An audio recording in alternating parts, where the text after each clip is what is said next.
Bonsoir, bienvenue à tout le monde. Je vous remercie d'être venu pour assister à cette conférence.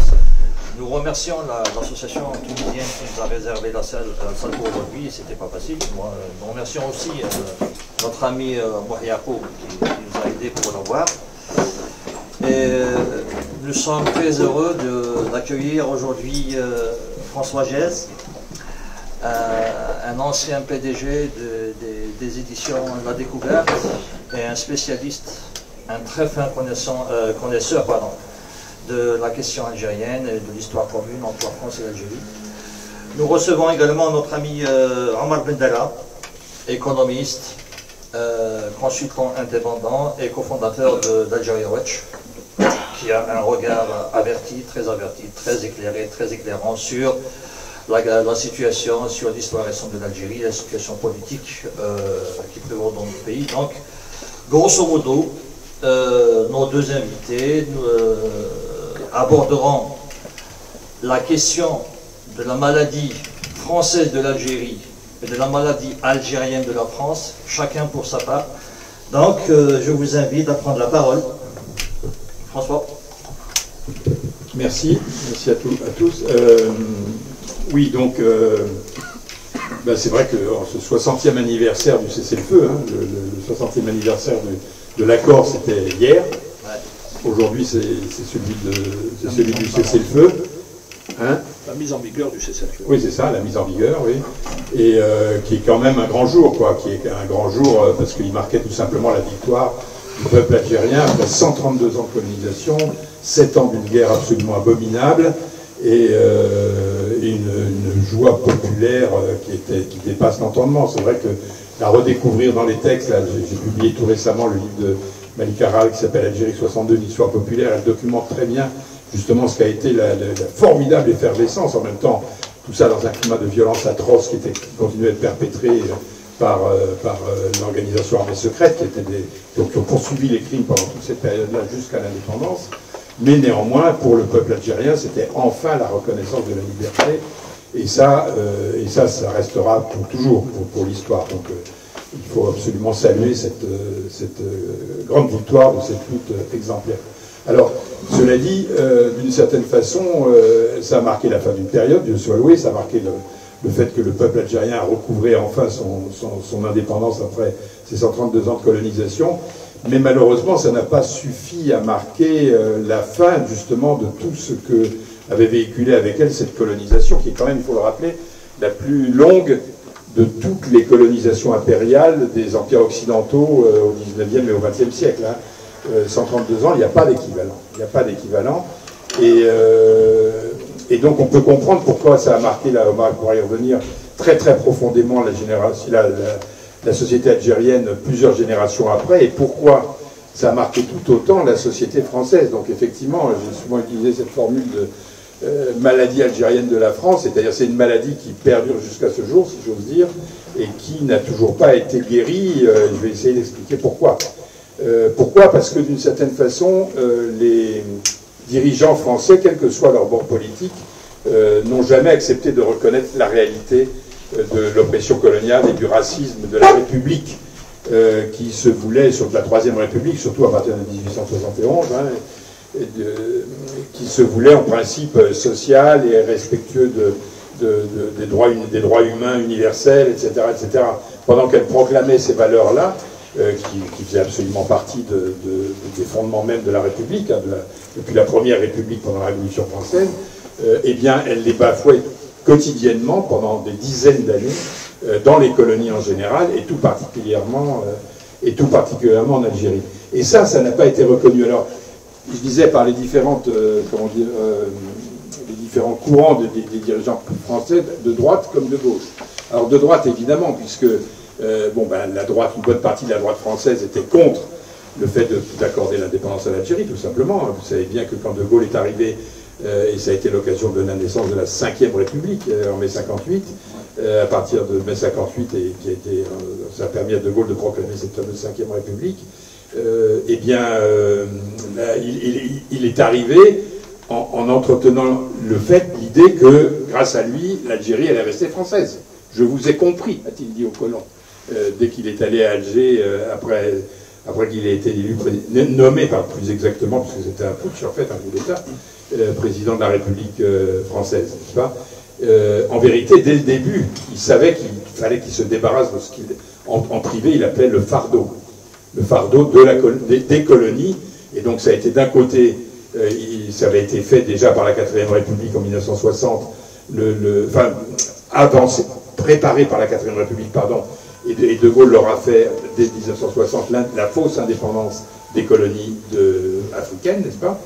Et de l'autre côté, la question de l'Algérie. Et il a fallu attendre des années. Mais enfin bon, bref, vous connaissez tous cette histoire aussi bien que moi, donc je n'insiste pas. En revanche, ce qui est moins connu, c'est le fait que dès 62, dès l'indépendance obtenue par le peuple algérien, et reconnue par la France, c'était quand même ça le point tout à fait essentiel, dès ce moment-là, on a décidé, le gouvernement français a effacé la mémoire, non seulement de la guerre d'Algérie, dont tout le monde avait été ulcéré en France, l'opinion publique n'avait qu'une envie, c'était d'en finir avec cette guerre atroce, qui ne disait même pas que c'était une guerre, d'une part, et d'autre part, on a effacé également, avec cette guerre, avec la mémoire et les souvenirs de cette guerre, 132 ans de colonisation. Ça, il faut le savoir, c'est que dans les années qui suivent l'indépendance de 62, en France, tout d'un coup, De Gaulle va couvrir le pays de monuments aux morts en hommage aux victimes du nazisme, en hommage aux résistants qui s'étaient battus contre le nazisme. Comme si la période 45-62 n'avait pas existé, ou à peu près, enfin au plan de l'oppression coloniale. Donc évidemment, oublier les massacres de ces types, enfin du Constantinois, de ces types Guelma, Kerhata, etc., en mai-juin 45. Donc vous savez qu'il y a eu au moins 15 000 morts, une répression d'une barbarie et d'une sauvagerie qui dépasse l'entendement. Ça a déjà à l'époque, ça a été presque passé sous silence, mais à partir de 62, ça n'existait plus. Et c'était pourtant bien le début de la lutte de libération du peuple algérien. Mais on a effacé aussi tout le reste. Et donc dans les écoles, par exemple, on n'apprenait même plus que la France avait été un empire colonial en Indochine, en Afrique, au Maghreb, en Amérique également, dans les Antilles, etc. etc. On ne l'apprenait même plus. C'était effacé. Il a fallu attendre le début des années 80 pour que timidement, dans les manuels scolaires, on commence à reconnaître que, ben oui, effectivement, il y avait eu cette colonisation. Et donc tous les drames qui ont accompagné cette colonisation, j'évoquais les massacres de 45 en Algérie, mais il y en a eu bien d'autres après, hein. Les massacres qui ont fait des dizaines de milliers de morts à Madagascar en 47, le Tiaroy dès 44 au Sénégal. Enfin bref, on peut malheureusement multiplier les exemples, et puis évidemment sans compter la guerre d'Indochine, qui a été aussi une guerre terrible, mais qui a été gagnée par les Vietnamiens, donc chacun sait, n'est-ce pas, des milliers de fois en 54, mais à chaque fois au prix de dizaines de milliers de morts, quand ce n'est pas des centaines de milliers, ce qui a été le cas en Algérie, n'est-ce pas? Au Cameroun. Et oui, tu as raison, et on oublie aussi trop souvent la guerre du Cameroun, sur lequel j'ai publié un gros bouquin qui s'appelle Cameroun, justement, avec un K, comme disaient les Camerounais, qui a duré de 55 au début des années 70, et qui était en même temps que la guerre d'Algérie, mais qui était une guerre doublement effacée, puisque sur le moment même où elle se déroulait, on ne reconnaissait même pas son existence. Et elle a fait aussi des dizaines de milliers de morts. On ne saura jamais le bilan exact, n'est-ce pas?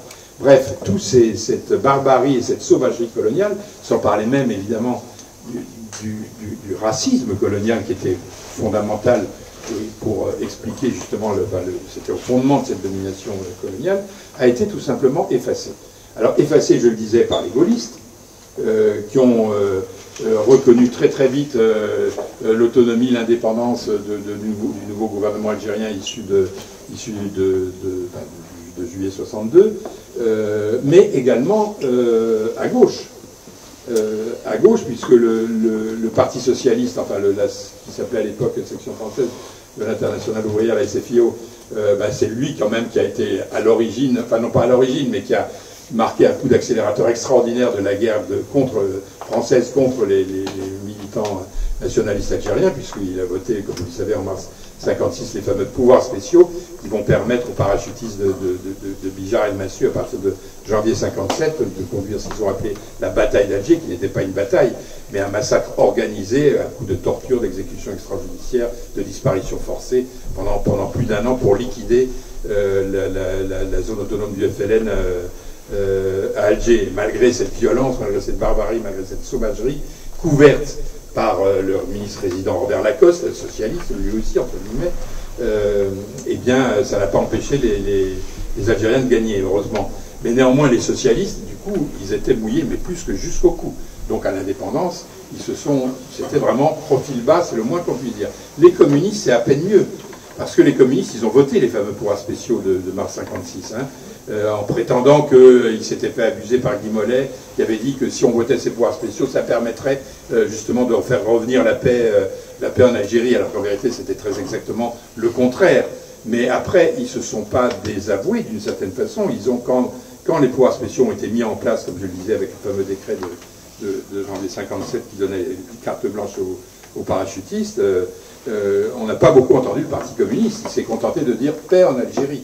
Non pas indépendance pour le peuple algérien et la nation algérienne, non, paix en Algérie. Et presque jusqu'au bout, jusqu'à 62, ça a été la position du Parti communiste français. Et les militants communistes qui voulaient aider, qui avaient décidé d'aider ce qu'on a appelé notamment les porteurs de valises, d'aider les militants du FLN en métropole en particulier, ceux-là souvent ont été exclus du PC. Les militaires qui voulaient déserter ou s'assoumettre pour ne pas aller faire cette guerre en Algérie, pareil, ils étaient désavoués par le parti. Donc le parti, il se sentait vraiment très très mal, même si son homologue algérien, le Parti communiste algérien, avait fini par rallier la lutte de libération. Mais c'est ce qui explique que à partir des premières années de l'indépendance, pareil, le Parti communiste français a été tout à fait en réserve, en retrait, soutenant sans aucune vision critique le régime algérien, qui lui-même était du coup, enfin ça aussi c'est encore une autre histoire, mais était issu d'un coup d'État dès l'été 62, puisque l'armée des frontières avait pris le pouvoir au GPRA, qui avait négocié précisément les accords d'Évian. Bien, mais ça c'est encore une autre histoire, on pourrait y revenir. Mais donc j'en étais aux communistes, donc d'une certaine façon ils ont accompagné le régime et puis c'était surtout profil bas, c'était silence. Il fallait plus qu'on se rappelle de ce qu'avait été l'attitude du Parti communiste français pendant la guerre de libération. Alors après, finalement, les seuls qui ont sauvé l'honneur de la gauche française, c'est le PSU, donc qui s'est créé en 60. C'était la gauche de la gauche, la vraie gauche en quelque sorte, contre la SFIO, contre le Parti communiste, anti-stalinien, et ce PSU, notamment à travers ses militants de l'UNEF, s'est fortement et très grandement engagé dans le soutien à la lutte de libération dès la fin des années 50, des 60, et c'est lui qu'on retrouvera aux avant-postes, notamment quand il y a eu le 17 octobre 61, les seules manifs qui ont eu lieu. Il y a eu une petite manif du PC, mais comme ça, et c'est surtout le PSU et quelques militants qui n'étaient pas encartés qui ont manifesté pour dénoncer la tuerie du 17 octobre à Paris, n'est-ce pas? Donc le PSU, mais alors, ce qu'il y a le PSU a donc soutenu la lutte de libération, a soutenu le gouvernement algérien jusqu'en 65. Et c'est là qu'il y a eu un deuxième effacement, si j'ose dire, parce que le premier effacement, celui du gaullisme dont j'ai parlé, et celui de la gauche officielle, dite de gouvernement, qui ne voulait surtout pas revenir sur la guerre de libération et même sur la colonisation. Le PSU, lui, bien entendu, avait célébré et salué cette lutte de libération et soutenait ce gouvernement qui se présentait à l'époque, le gouvernement du président Ben Bella, comme un gouvernement tiers-mondiste, socialiste, autogestionnaire, etc., etc. Et donc c'est à ce titre-là qu'il le soutenait. Mais à partir du moment où il y a eu le coup d'État en juin 65 de Ouari Boumedienne qui a renversé Ben Bella, qui avait servi en quelque sorte de façade à l'armée des frontières jusque-là, mais dont il n'avait plus besoin. Et donc ça s'est fait, comme vous le savez, le coup d'État de juin 65 dans des conditions très difficiles. Et notamment, ça s'est traduit par le fait que beaucoup de militants, ils étaient des dizaines de milliers quand même, de ceux qu'on avait appelés les pieds rouges, les militants de cette gauche anti-impérialiste, anticolonialiste, qui était venu pour apporter main forte, en quelque sorte, au jeune État algérien, la plupart, beaucoup d'entre eux ont été arrêtés, certains même torturés, la plupart sont repartis. La plupart sont repartis en France, en ne parlant plus jamais de cet espoir trahi, en quelque sorte, qui avait été celui de la révolution algérienne, dans lesquelles ils avaient tant investi, n'est-ce pas? Et donc, des camarades du PSU m'ont fait remarquer, Jacques Sauvageau, avec qui j'étais très ami d'ailleurs, qui a été un dirigeant de la période, et qui était aussi le président de l'UNEF à l'époque, m'a dit, la Tribune socialiste, qui était le journal du PSU, qui toutes les semaines, entre 62 et 65, et même avant, évidemment, parlait de l'Algérie, tout d'un coup, à partir de juin 65, terminé. L'Algérie a disparu des radars. Et à partir de ce moment-là, donc tout le spectre politique français avait effacé l'Algérie. Et il faudra attendre très longtemps, il faudra attendre les années 80. Enfin bon, vous connaissez l'histoire de la reconnaissance très très difficile, douloureuse et tardive du 17 octobre 61, dont les premiers échos, mais n'ont pas été entendus, datent de 80, pendant 20 ans, le 17 octobre 61 avait disparu des représentations. C'est un événement qui n'avait jamais existé. Et alors je ne parle pas du reste, bien entendu. Et dans le même temps, et alors c'est là qu'on arrive donc précisément à ces années 80, où commence, mais encore une fois timidement, et grâce au combat de quelques militants français d'origine algérienne ou français tout simplement, qui veulent faire connaître cette vérité de ce qu'a été l'oppression coloniale et la difficile libération et la guerre que la France a conduite contre le peuple algérien, eh bien, c'est le même moment, c'est le début des années 80, où le régime algérien, qui était un régime autoritaire, pour ne pas dire une dictature, pratiquement depuis l'indépendance, mais qui s'était aggravé à partir de 65, mais au moins il n'était pas corrompu. Boumedienne n'était absolument pas corrompu. La corruption était tout à fait limitée. Mais à partir du moment où Boumedienne disparaît, et il est remplacé par le colonel Chadli, eh bien ça va être la grande libéralisation, et là la grande corruption. Et là, on va voir apparaître, c'est-à-dire tous ces liens qui étaient secrètement maintenus entre la droite gaulliste et le régime algérien, entre les communistes français et le régime algérien, entre même la SFIO, les socialistes français et le régime algérien, tous ces liens vont être mis à profit des deux côtés par ceux qui occupent désormais le pouvoir en Algérie, c'est-à-dire très clairement le cœur du régime, c'est-à-dire la tête de l'ANP, enfin de l'armée et la tête de la sécurité militaire, enfin, la police politique, n'est-ce pas? Eh bien, ceux-là, ils vont commencer à s'investir dans le business et dans la corruption. Bon, donc, j'insiste pas trop, parce que Omar pourra aussi en parler, de ce basculement des années 80 qui va changer le visage même du régime algérien, même s'il va garder ses fondamentaux, si j'ose dire, que ça va, l'autoritarisme, voilà, l'absence de liberté complète, la lutte contre la démocratie. Mais du coup, il va favoriser encore une fois ces pratiques de corruption.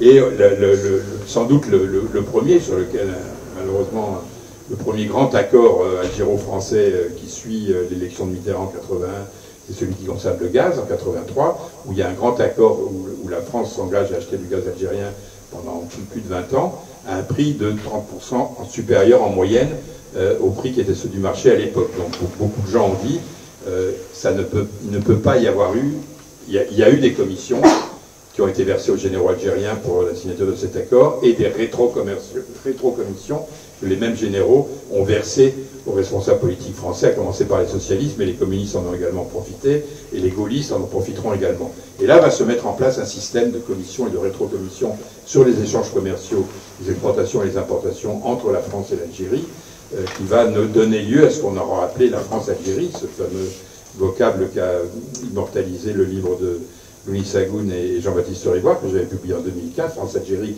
crime et mensonge d'État, crime et mensonge d'État, les trois mots au pluriel, n'est-ce pas, qui documente toute l'histoire, en quelque sorte, de cette relation extrêmement malsaine qui était celle de la France et l'Algérie depuis l'horrible conquête de 1830 jusqu'à nos jours, parce qu'au-delà de l'indépendance, encore une fois, les liens ont perduré. Alors évidemment, c'était plus des liens de domination coloniale, l'Algérie était bel et bien indépendante, Dieu soit loué, mais c'était des liens secrets et tissés sur la corruption.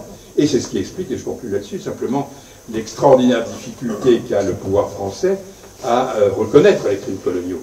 Il les reconnaît, mais vraiment du bout des doigts. Il a fallu attendre, comme vous le savez, 2018 pour que le président de la République reconnaisse que l'armée française avait tué, non pas, enfin, un Français d'Algérie, Maurice Audin, a été arrêté, torturé et tué par les parachutistes français en juin 57.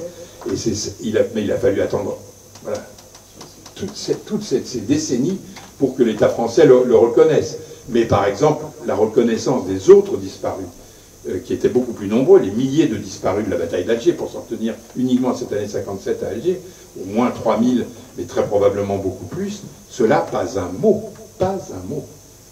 Et c'est quand même assez stupéfiant, c'est-à-dire que Audin c'était pas la question de... Certes, c'est bien de reconnaître ce crime, mais il n'était qu'un parmi des milliers.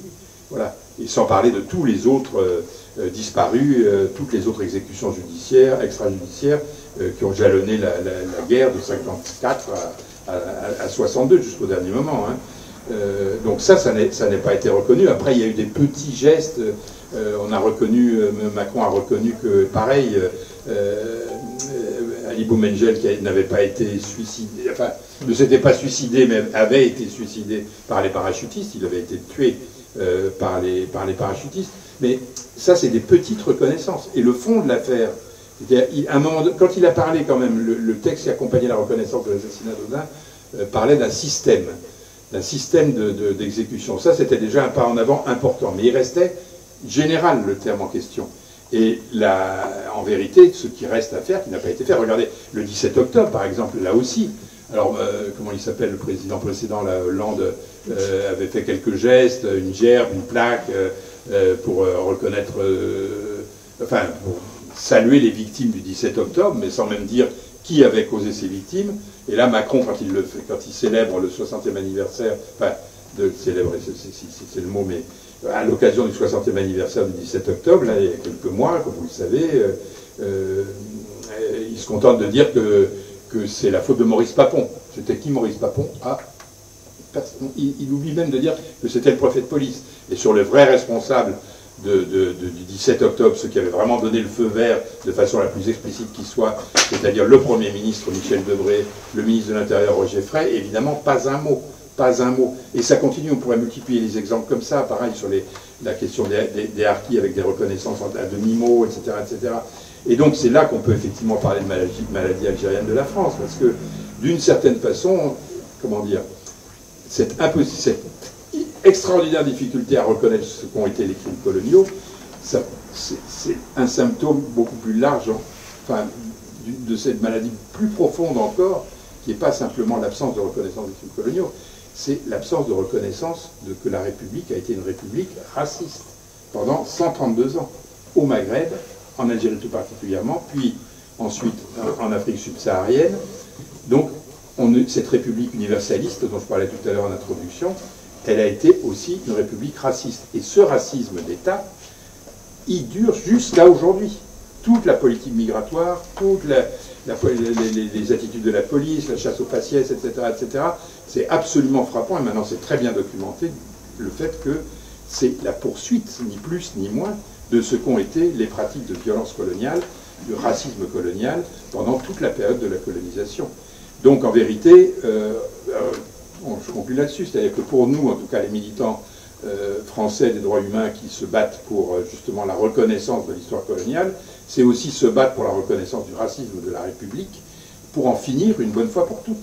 Et tant qu'il n'y aura pas de reconnaissance d'État de cette réalité-là multiséculaire, qui s'est étalée sur plus de 2 siècles, on va parler de la première colonisation, où là aussi, il y aura beaucoup à dire sur la reconnaissance de l'esclavage de l'Empire français, tant que cette reconnaissance n'aura pas lieu, malheureusement, le racisme systémique y perdurera. Voilà.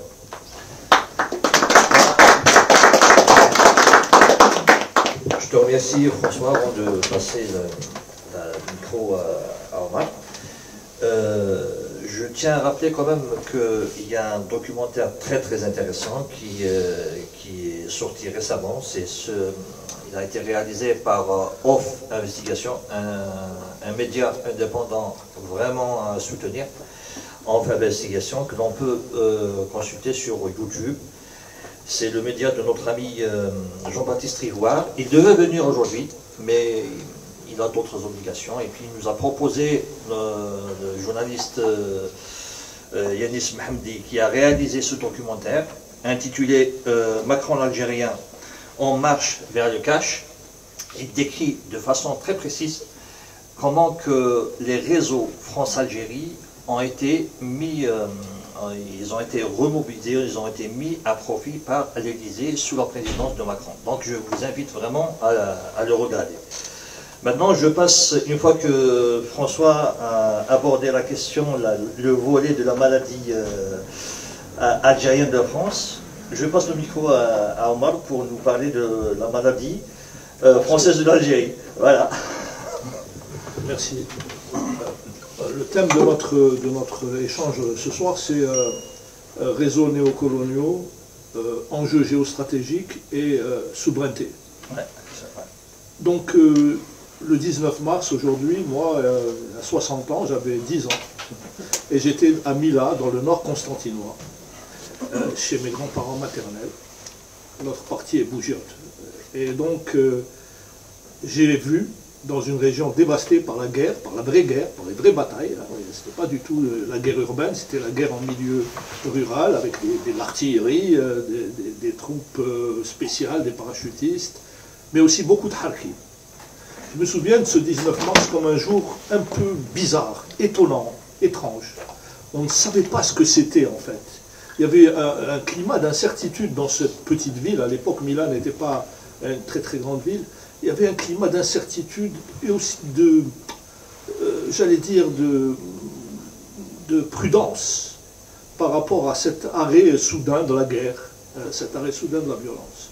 Il n'y avait pas eu, pendant plusieurs semaines, où nous étions encore à Mila, je n'ai pas eu le souvenir de manifestations de joie, parce que la région avait beaucoup saigné, il y a eu beaucoup de morts, beaucoup de hameaux ont été dévastés, et en particulier par les harkis, qui dans la région ont fait un travail absolument dévastateur. Le 19 mars aujourd'hui, pour nous, c'est aussi un autre 19 mars, loin de Paris et loin d'Alger. C'est le 19 mars 2003, à Bagdad.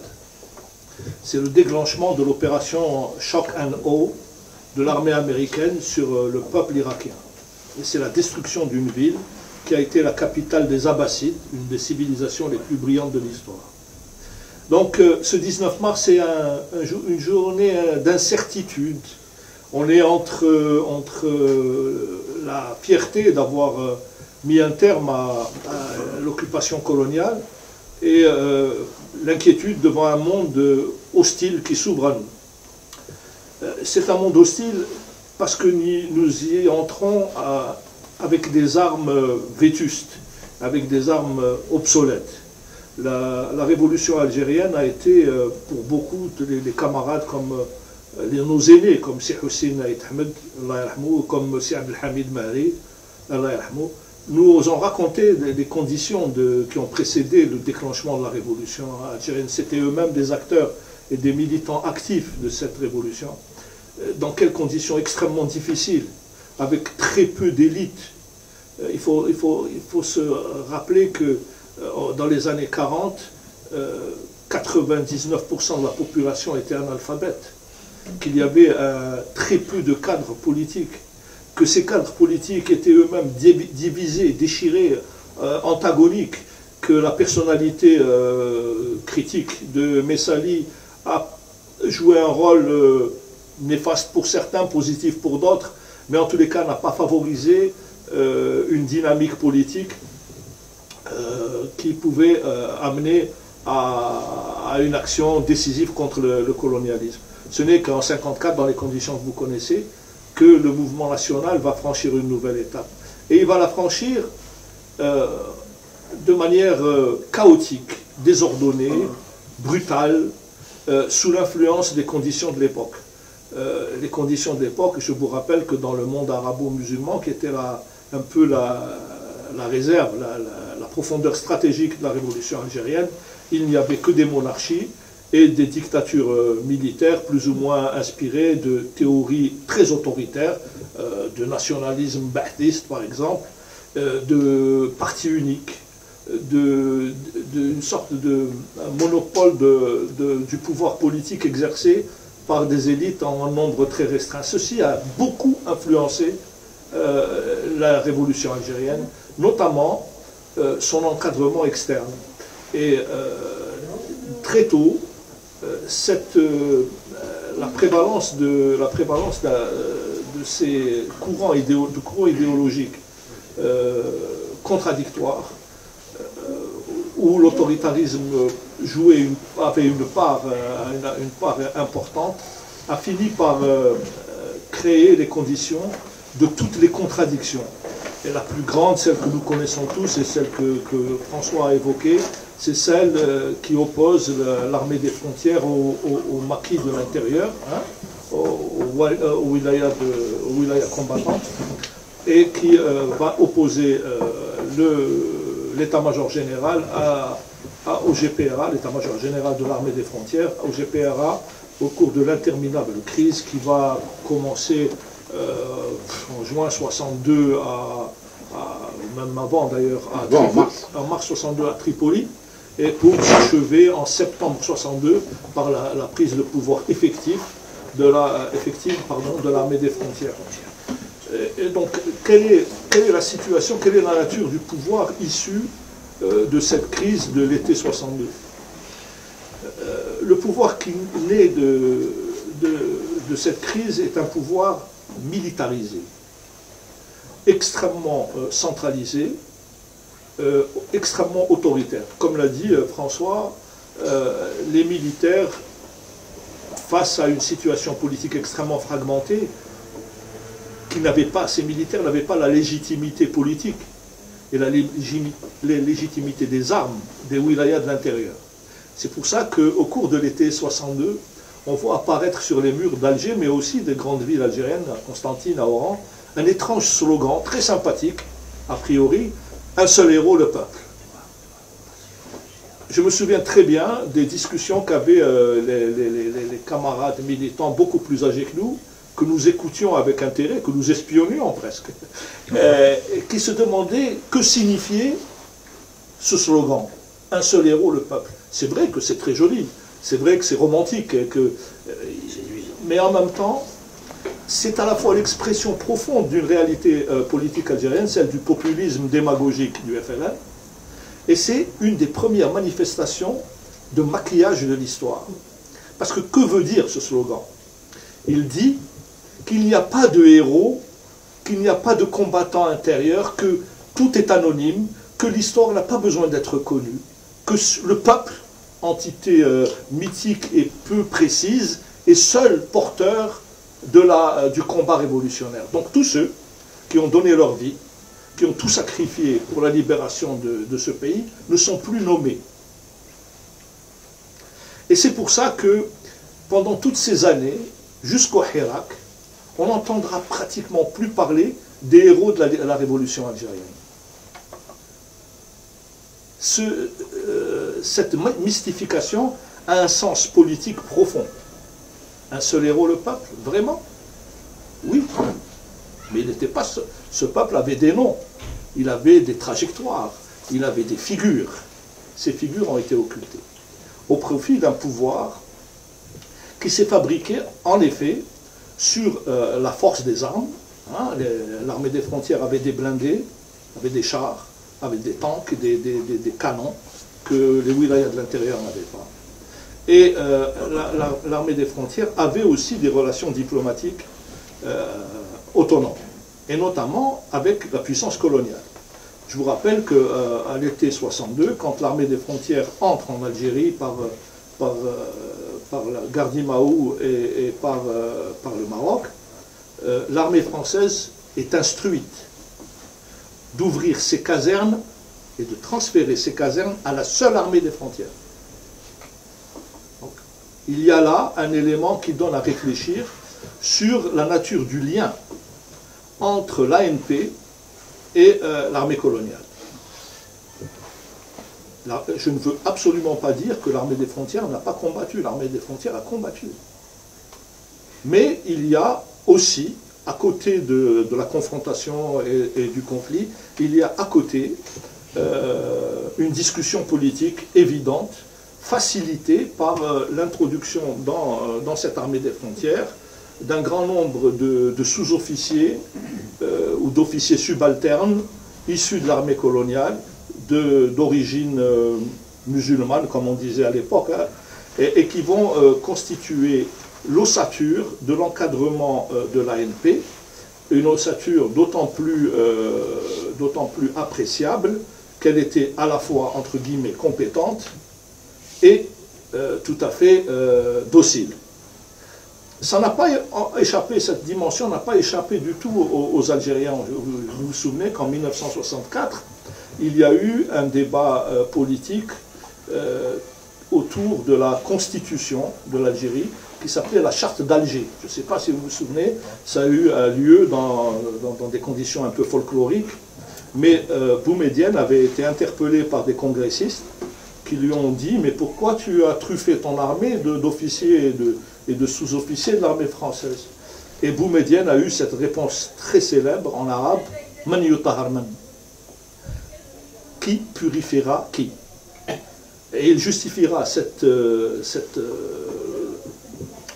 composante mercenaire, appelons-la comme ça, pour la plupart, en disant qu'il avait besoin de cadres et qu'il avait le choix soit de prendre ces officiers ou ces officiers issus de l'armée coloniale, ou alors des coopérants techniques. Cette dimension n'est pas anodine et expliquera un certain nombre d'évolutions. Je vais aller assez vite pour arriver au Hirak. Ce qui se passe, c'est que à partir de 65 et du coup d'État, le désenchantement gagne un peu la société algérienne. La lutte pour le pouvoir a fini par largement discréditer ceux qui le détiennent. Mais il restait dans l'appareil d'État, dans l'appareil du régime, un grand nombre de militants formés dans la guerre de libération nationale. Un grand nombre que j'ai fréquenté, pour certains qui sont devenus plus tard ministres, etc., dans des circonstances un peu spéciales. Et ce qui se passe, c'est qu'il y a une dynamique nationale, pour ne pas dire nationaliste, en tous les cas patriotique. Il y a une dimension patriotique qui est persistante, qui existe. Il y a une sorte de fidélité à l'engagement vis-à-vis des masses paysannes. Personne ne peut comprendre ce que fut la révolution agraire si on n'a pas en mémoire les sacrifices énormes consentis par les populations rurales et en quelque sorte la dette, la reconnaissance d'une dette vis-à-vis de ces populations. Ça explique beaucoup. Il y a eu une dynamique d'industrialisation critiquable, peu satisfaisante, lacunaire ou excessive selon le cas, mais en tous les cas, qui avait le mérite d'impulser des dynamiques de construction et d'édification. Boumedienne meurt, la sécurité militaire et l'armée choisissent Chedli.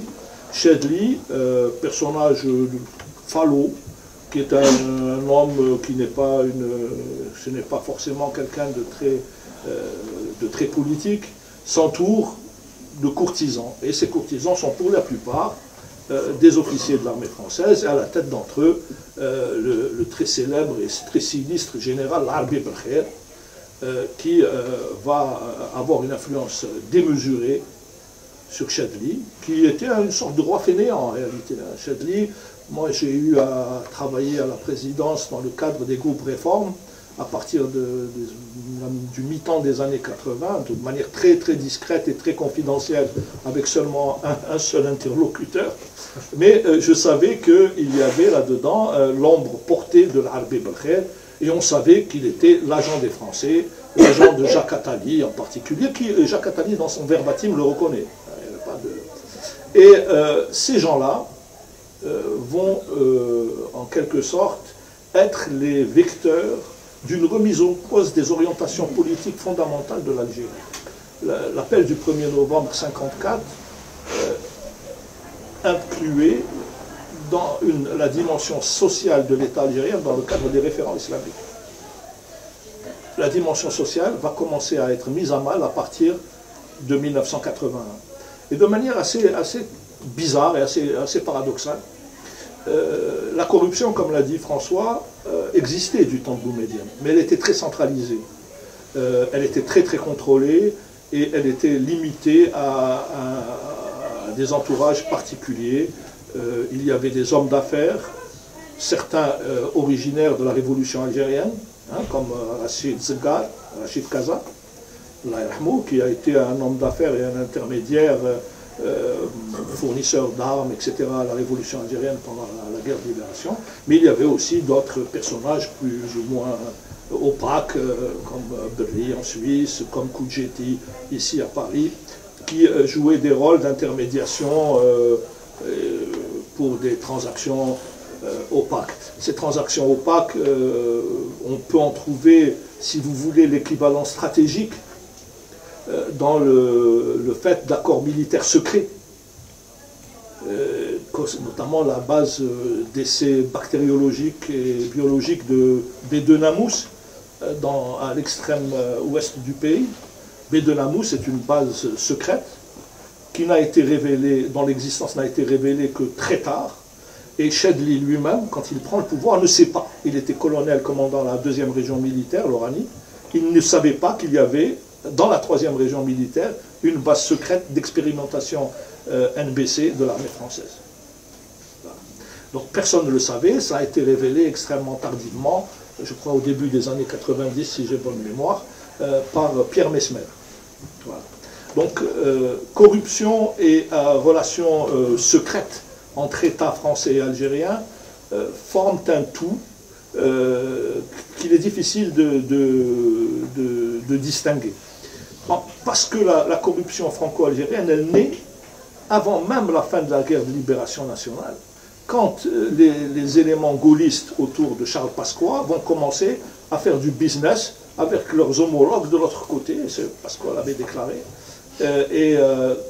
ce mouvement va connaître une sorte de dynamique grâce à des intermédiations comme celle du milliardaire rouge Doumeng, qui était un peu le milliardaire communiste, qui va servir de plaque tournante pour la distribution de commissions et de retrocommissions à des Français et à assurer un peu la première couche patrimoniale de la nomenclature algérienne en France. C'est à partir de ces années-là, quand même, à partir de Doumeng, que va se constituer la première vague patrimoniale, les achats de biens extrêmement importants dans les beaux quartiers, etc., au profit de la nomenclature. Cette corruption va connaître une évolution remarquable à la suite d'une tragédie.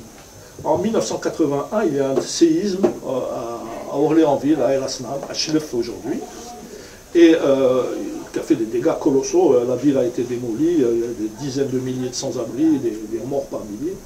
Et pour faciliter la reconstruction de Chlef, le gouvernement algérien va passer outre à toutes les normes de contrôle financier, de formalisation de contrats, de contractualisation avec des fournisseurs étrangers. Et là, ça a été une sorte de déclic. Et c'est là où on a vu, nous, cadres du ministère des Finances, cadres bancaires, cadres du ministère du Commerce, dont notamment l'actuel recteur de la mosquée de Paris, Shamseddin Hafiz, qui est sous-directeur au commerce extérieur à l'époque. Il y a des filiations comme ça étonnantes, entre de la charia au business ou du business à la charia. Et donc,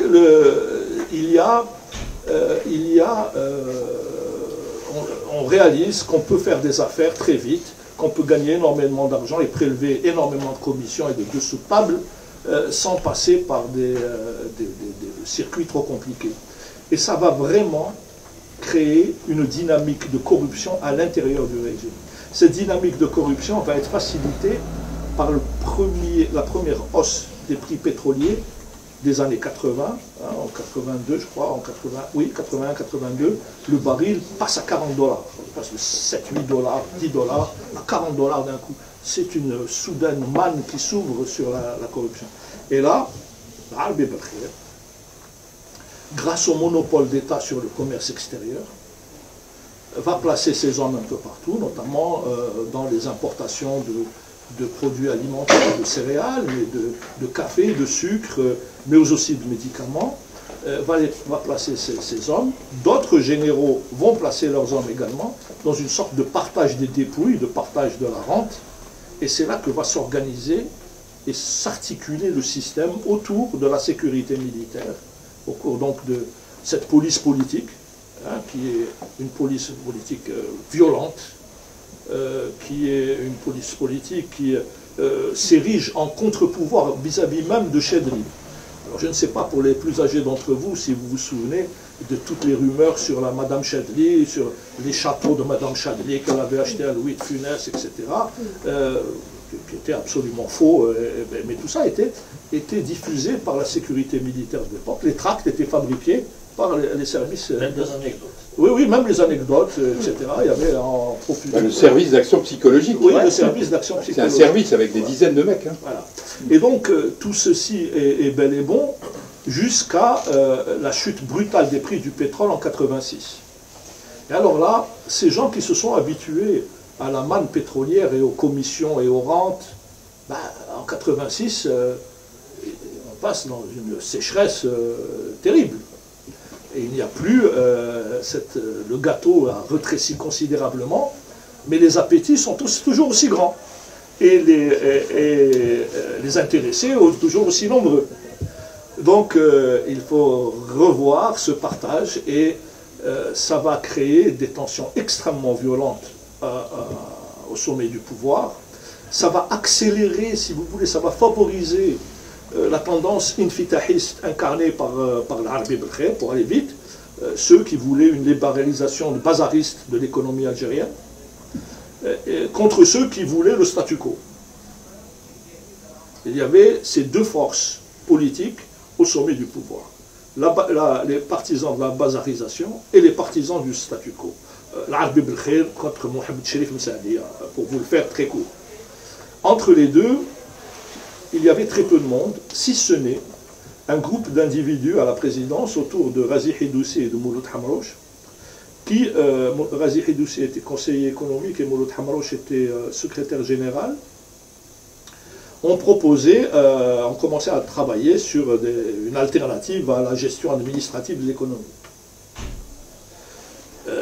Cette dynamique a été accélérée par les émeutes d'octobre 88, parce que les deux groupes au pouvoir, pour vous la faire très schématiquement et très rapidement, se sont écharpés au point de manipuler la rue pour régler leurs comptes et pour faire en sorte que l'un domine l'autre, pour que l'un des groupes assure l'hégémonie.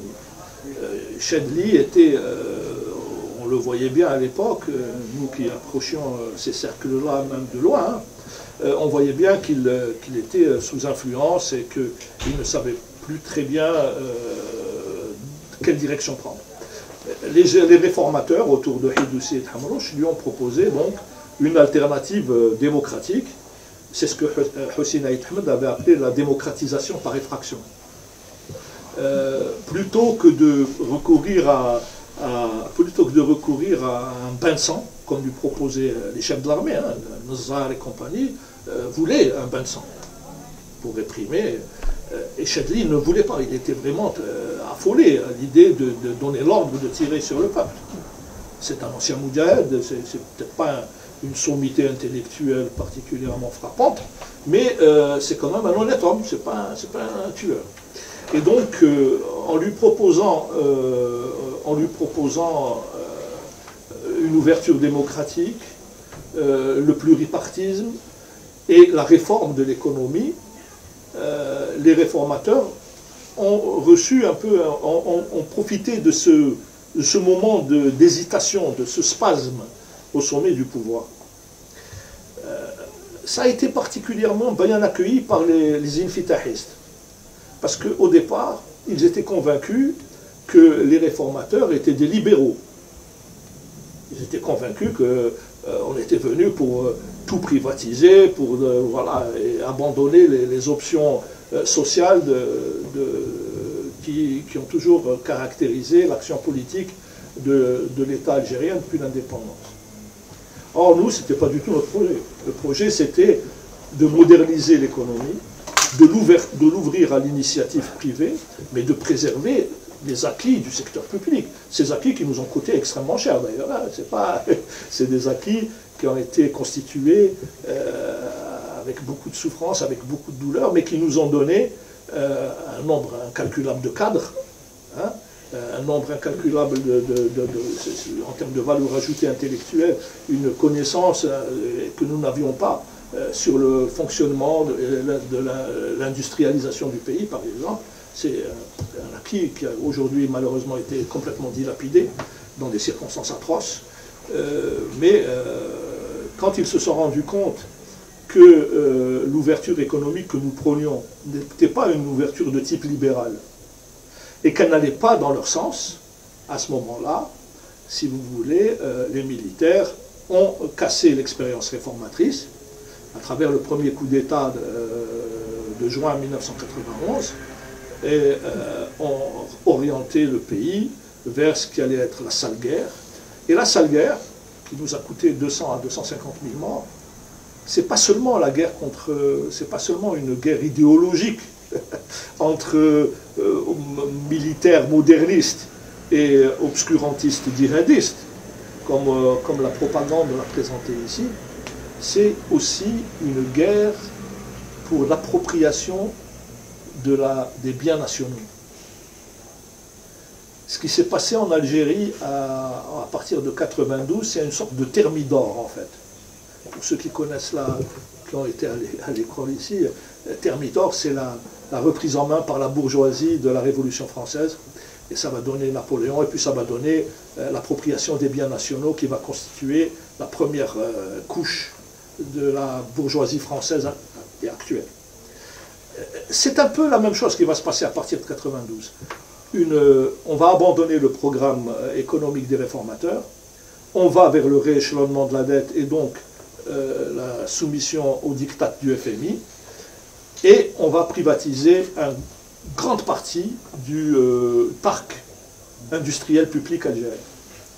Cette privatisation, à l'entrant, on va vendre des entreprises publiques au dinar symbolique, hein, va s'accompagner d'une mise au pas extrêmement brutale de l'encadrement de l'Algérie. Un Premier ministre particulièrement abject qui s'appelait Ouihia avait fait mettre en prison 5 à 6 000 cadres, 5 à 6 000 cadres qui refusaient la logique de privatisation sous l'égide du FMI. Depuis, que s'est-il passé? Depuis, il y a eu... les dieux grecs sont ironiques. Depuis, il y a eu... Les militaires, au bout de quelques années d'une guerre atroce, se sont retrouvés isolés sur le plan international, avaient une image complètement dégradée, ont fait appel à un expert en diplomatie qui était un des fondateurs du régime, Abdelaziz Bouteflika, qui va mettre en œuvre une sorte de politique de réhabilitation de l'image du système. Et, par chance extraordinaire, ce Bouteflika va voir une hausse vertigineuse des prix du pétrole à partir de, si je ne m'abuse, de 2002 ou 2003. Cette hausse va durer une dizaine d'années et va permettre à l'Algérie de recevoir l'équivalent de 1000 milliards de dollars de revenus issus de ressources fossiles non renouvelables. On sait ce qui s'est passé. La corruption a atteint des niveaux extraordinaires et une gabegie unique dans les annales de l'histoire. Ce qui s'est passé en termes de pillage en Algérie sera un jour documenté, mais ce pillage n'a pas été le seul fait des Algériens. Ce pillage a été soutenu et a été largement partagé par des intérêts, au premier chef desquels des intérêts français, qui ont assuré la gestion des commissionnements, etc., de manière plus ou moins efficace, de manière plus ou moins visible. La fin de Bouteflika, la chute de Bouteflika a donné lieu à ce lavage de linge sale public dans un contexte cette fois-ci de contraction de la rente, de contraction des revenus pétroliers. Et on a pu avoir une idée de l'étendue et de l'énormité de la corruption, de l'immoralité totale du régime. Et là, on s'aperçoit que l'esprit du 1er novembre 1954, l'esprit de la révolution algérienne, a pour beaucoup été compromis, a pour beaucoup été, j'allais dire, annulé ou annihilé. Il reste que, malgré tout, malgré tous ces reculs, malgré toutes ces crises, il reste quand même que le régime ne peut pas nier son histoire et ne peut pas nier une partie de son héritage politique. Et de manière tout à fait paradoxale. Par exemple, on sait aujourd'hui que l'arsenal algérien est pour l'essentiel d'origine russe. L'Union soviétique, à laquelle la Fédération de Russie a succédé, a été un des fournisseurs historiques de l'ALN, avant même l'indépendance, puis de l'ANP. Et grâce à ça, parce que les Occidentaux nous refusaient de nous vendre des armes modernes, grâce à ça, l'Algérie n'est pas dans l'OTAN.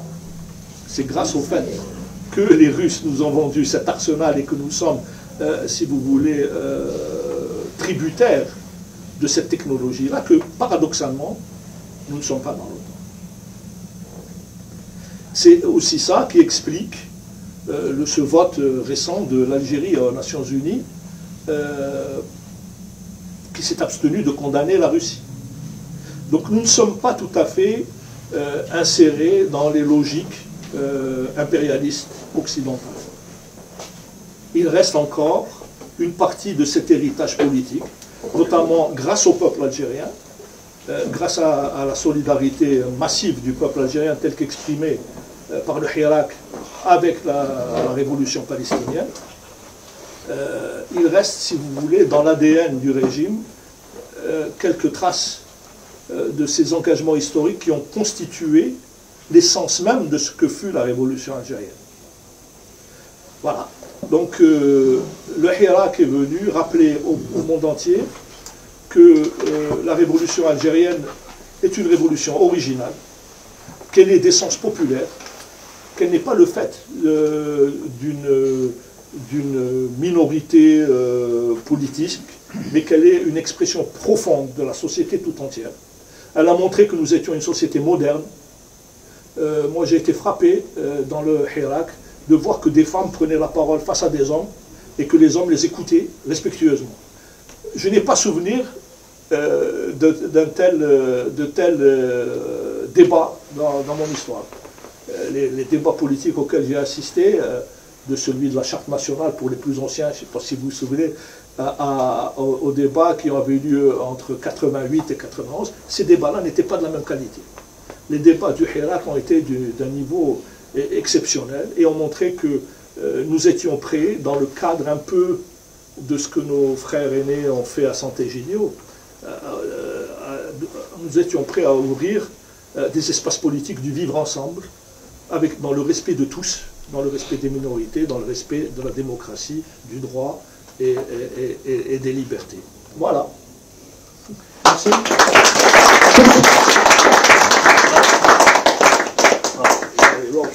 De mieux. Ça va. Se battre. C'est intéressant. Je te remercie Romain, puis je remercie François pour cet exposé qui, pour François, nous a présenté un petit peu la constitution historique des liens entre l'Algérie et la France, qu'on appelle un petit peu des liaisons dangereuses. Et puis, l'exposé de Romain qui nous a parlé un petit peu de la militarisation du système politique en Algérie, du système de l'exercice de la souveraineté, devrais-je dire, en Algérie, et de l'échec de l'échec du réformisme au début des années 90, et pour arriver à la formidable révolution algérienne pacifique. Moi, on a discuté, moi je préfère le mot Silmia. Silmia, c'est qui se rapporte à la paix, et c'est vraiment, à mon sens, le peuple algérien a offert à l'humanité un nouveau concept de la révolution, un concept revu de la révolution, en lui préservant son caractère de changement radical, et en lui attribuant justement comment dire, la puissance du combat pacifique, sans verser dans la violence. Je pense que c'est quelque chose de très important à retenir. Et puis, l'un des aspects aussi qu'on a pu observer lors des manifestations, ben, ça a commencé les vendredis. Les Algériens qui faisaient la prière le vendredi, après la prière, ils allaient retrouver, ils quittaient la mosquée, ils retrouvaient les Algériens qui ne pratiquaient pas, les non-croyants ou ceux qui croyaient en autre chose, je ne sais pas. Ils les retrouvaient dans l'espace public, ils se mettaient en mouvement tous pour un objectif politique. C'est là, je pense, où se manifestent des prédispositions à la sécularisation. Donc, je vous rappelle le livre formidable, Hirak en Algérie, l'invention d'un soulèvement, qui a été réalisé sous la direction de mes amis François Gez, Omar Bendala et Rafiq Abjaoui. Et je salue particulièrement mon ami Rafiq Abjaoui, bien sûr, et puis Selim Amlah, qui est l'une des intelligences les plus éclairantes de l'Algérie. Donc maintenant, si vous voulez, je vous invite à poser vos questions. Je vous prie juste d'être bref dans vos questions pour permettre une large participation au débat. Oui. Est-ce que je pourrais dire un mot simplement? Oui, bien sûr. Excuse-moi de... C'est pas pour monopoliser la parole, mais c'est simplement ce que vous venez de dire sur le Irak, ça me fait penser que par rapport à cette histoire des deux maladies, c'est-à-dire que qu'est-ce que la colonisation a fait aux deux sociétés françaises et algériennes, ça fait des maladies algériennes de la France et françaises de l'Algérie.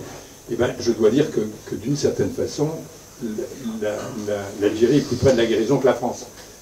Parce que ce que disait Omar, c'est-à-dire l'extraordinaire lucidité, la vision extrêmement claire qui s'est manifestée pendant le Irak de la part des millions, des dizaines de millions d'Algériens et d'Algériennes qui sont descendus dans la rue, ça montre comme un peuple d'une maturité, on peut dire politique et même historique et culturelle, remarquable, qui n'a pas son parallèle chez nous en France. On ne sait pas demain la veille qu'il va y avoir des manifestations, malheureusement, même d'ampleur simplement significative, pour précisément dénoncer ce qu'a été la réalité du racisme colonial de la République. Donc là, il y a un décalage considérable, et qui s'explique peut-être par un point que, pour compléter ce que nous a raconté Omar, que je pourrais évoquer, qui est l'isolement, en quelque sorte, de cette nomenclatura algérienne. Il y a une dizaine d'années, pour l'anecdote, j'ai appris qu'un colonel de l'ASM, enfin du DRS, de la police politique, avait dit à un journaliste français, mais pourquoi vous, la presse française, vous ne nous aidez pas plus? Parce que nous quand même, nous, on est les nouveaux pieds noirs. Nous sommes les nouveaux pieds noirs.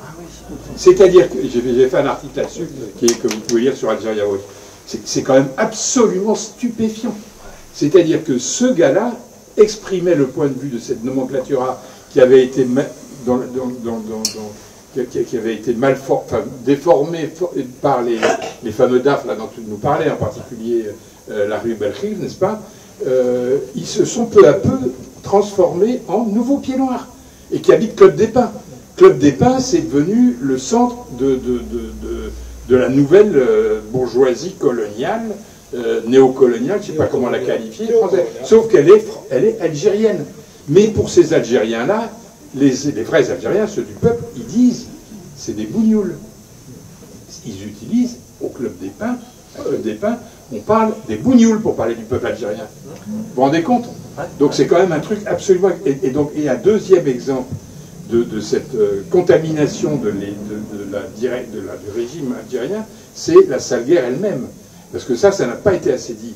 Mais moi, j'ai beaucoup travaillé là-dessus, et je suis arrivé à la conviction que la guerre contre les civils qui a été déclenchée avec le coup d'État janvier 92 et qui a duré pendant cette fameuse décennie noire, elle a été conduite très méthodiquement, selon la fameuse doctrine de la guerre révolutionnaire qui a été conçue par les officiers français en Indochine et qui a été appliquée en Algérie pendant la guerre, tout particulièrement pendant la bataille d'Alger. C'est-à-dire cette doctrine de la guerre révolutionnaire qui était d'un côté conquérir les cœurs et les esprits, comme c'était les sas pour les Français, et le régime algérien a essayé de faire la même chose en flattant, en distribuant, etc., etc. Et de l'autre côté, la barbarie la plus atroce, la torture, comme méthode de domination, pas pour savoir apprendre des choses, non, pour dominer la population, pour terroriser, les exécutions extrajudiciaires, l'expulsion forcée, les déplacements de population, 1,5 million de personnes déplacées pendant toutes ces années 90. Les officiers qui ont conduit cette guerre, c'est-à-dire un petit noyau de gars, d'officiers généraux, autour de l'Arbi Berkhir, Netzar, Smaïn Lamari, Toufik Medienne, bien entendu, une demi-douzaine, quoi, tout cassé avec leurs sbires autour. Ceux-là, ils ont appliqué méthodiquement ce qu'ils avaient appris des Français. Waouh! Et donc, c'est pourquoi aussi les Français ont été aussi, comment dire, silencieux, enfin les Français, le gouvernement français, pardon, par rapport à cette barbarie. Il ne l'a jamais non plus reconnu, jamais, jamais, jamais. Et donc voilà, cette gangrène, elle est allée très très loin, mais tellement loin que d'une certaine façon, le peuple algérien aujourd'hui n'est plus dupe, mais plus du tout, et que ça c'est un pas en avant formidable et qui est un signe d'espoir. Voilà. Pardon. Je te remercie François pour cet éclairage qui nous fait penser aussi aux deux leviers du pouvoir qui sont opérants en Algérie, c'est celui de la corruption et celui de l'impunité. Donc, et puis, je vous remercie tous les deux d'avoir analysé c'est le piège historique dans lequel se trouve la France, qui est incapable de s'affranchir de son passé de puissance coloniale, et d'une junte militaire aussi, et une junte militaire qui est porteuse du syndrome du colonisé.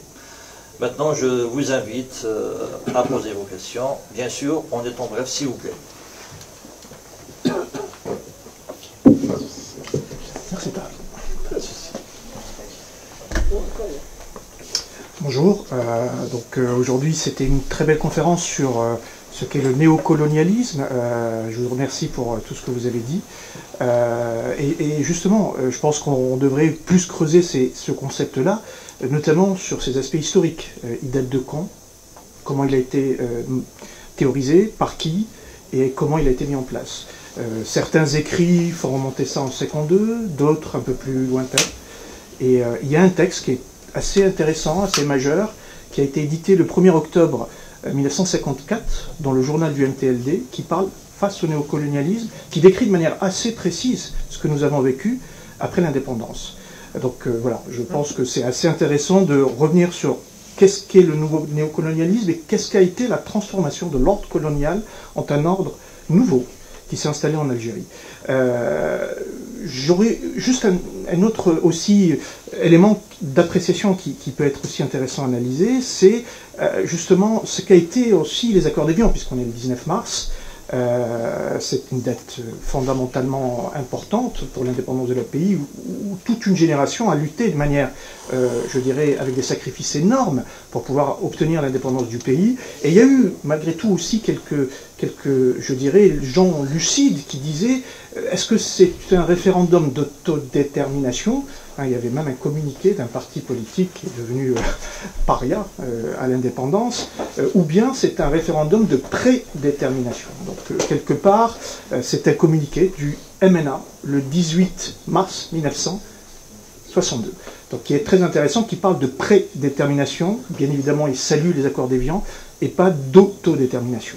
Donc la souveraineté du peuple en tant qu'élément d'exercice de la citoyenneté a été niée à partir de 62, et je pense qu'aujourd'hui on vit encore dans le Hirak cette revendication forte du peuple algérien.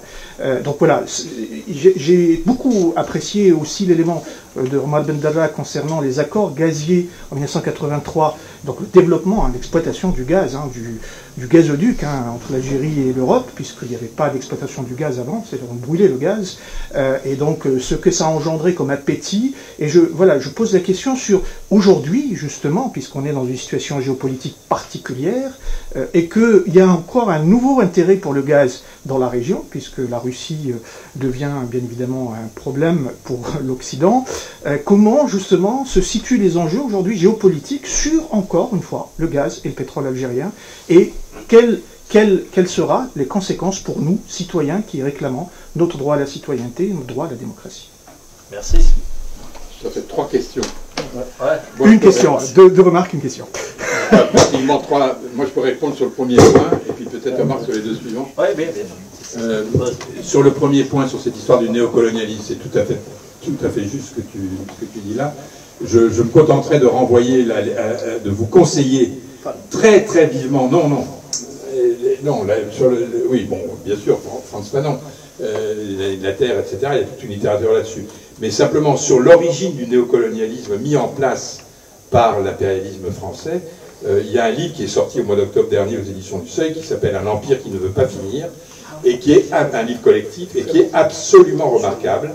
J'en ai fait une recension sur mon blog de Mediapart, si vous voulez, vous pouvez vous y reporter, mais je vous conseille très vivement d'acheter ce livre. Alors il fait 1000 pages, il faut se les manger, mais néanmoins, tout le début, moi j'ai appris énormément de choses sur justement comment la bourgeoisie française colonialiste, fondamentalement colonialiste, dès les années 40, sa fraction la plus éclairée, a commencé à mettre en place ce qui deviendra le néocolonialisme. Alors là, si j'ose dire pur et dur, qu'on verra se mettre en place, comme je l'évoquais tout à l'heure, à partir des fausses indépendances de 60 dans l'Afrique subsaharienne, n'est-ce pas? Ça, c'est quand même, c'est documenté. Et ça commence à la fin des années 40, début des années 50. Je ne rentre pas dans les détails parce que c'est absolument passionnant.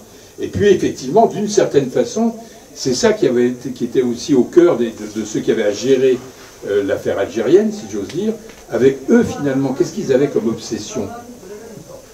Ils savaient bien qu'à un moment donné ou l'autre, ils devraient rendre l'Algérie, entre guillemets.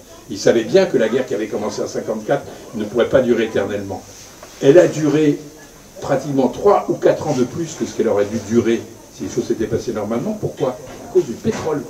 Et que ceux qui dirigeaient la France à l'époque, et les technocrates comme Guillaume et d'autres, ils n'avaient qu'une idée, c'était de garder le Sahara. On avait découvert en décembre 1956 d'énormes richesses en hydrocarbures, n'est-ce pas? De la garder justement dans cette perspective néocoloniale où le Sahara deviendrait le centre de ce que la France pourrait conserver dans ses anciennes colonies africaines. Et donc ils ont fait durer la guerre pendant encore 3 ou 4 ans uniquement pour cela. Parce que De Gaulle, lui, dès 1958, était bien convaincu qu'il fallait rendre l'Algérie. Donc c'est quand même... Enfin bref. Donc lisez ce bouquin-là. Franchement, il parle de l'Afrique subsaharienne essentiellement, de ce qu'on appelait la France-Afrique. Le sous-titre du livre, c'est Une histoire de la France-Afrique. Juste une précision, François. Excuse-moi, c'est... Là tu es en train de décrire comment que l'ordre colonial qui était établi, qui était celui de peuplement, s'est transformé en des réseaux néocolonialistes, au fait. Notamment à travers les... Non ? Oui, plus que ça, parce que le néocolonialisme fondamental, c'est celui qui a consisté à installer dans l'Afrique subsaharienne des régimes, des États qui étaient à la botte de la France. Voilà, des marionnettes. Jusqu'à... C'est la France-Afrique, jusqu'à aujourd'hui. Jusqu'à aujourd'hui, quand même. Ces marionnettes sont toujours là, quand même. C'est des violations. Alors, en Algérie, ils n'ont pas pu faire la même chose. Ça a été plus subtil, plus compliqué. On l'a évoqué tout à l'heure, n'est-ce pas? Mais ce que je veux dire, c'est que la philosophie politique qui était celle des dirigeants français quand ils ont eu à gérer cette affaire algérienne, c'était ça qui les habitait. Voilà. Dès la fin, dès les années 50, quoi. Et jusqu'en... Donc, quand même, il y a une différence... Ah oui, il y a une différence entre ce qu'on appellera plus tard, ce qui a été appelé plutôt la France-Afrique, n'est-ce pas? Et la France-Algérie. Et la France-Algérie. La France-Afrique, elle va beaucoup plus loin de l'interprétation de la France-Algérie, puisqu'elle elle est politique, c'est vraiment du néocolonialisme pur et dur, c'est ça. La France-Afrique, c'est sa variante, je dirais, essentiellement concentrée sur la question de la corruption. Parce que, comme tu disais, l'ADN nationaliste du régime algérien, aussi pourri soit-il, il est toujours là. n'est-ce pas? Et ça, il n'y a rien de tel dans les régimes africains qu'on connaît aujourd'hui. Moi, je conseille toujours de lire le chapitre 3 des Damnés de la Terre, les mésaventures de la conscience nationale de Fanon. Je pense qu'il a observé la fabrication de cette idéologie hégémonique des bourgeoisies du tiers-monde. Il l'a vu en Tunisie en particulier.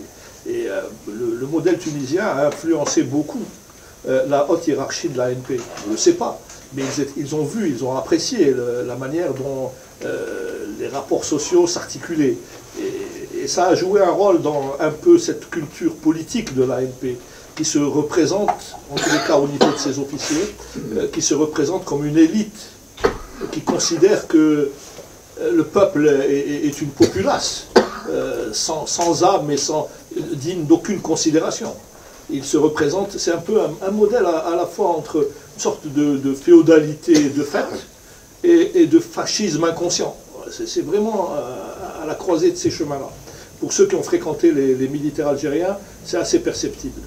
Pour en revenir à vos préoccupations sur le gaz et le pétrole, ce qu'on peut dire, c'est que personne ne peut remplacer la Russie en termes de fournisseurs majeurs sur les marchés mondiaux. Tout le monde en est conscient.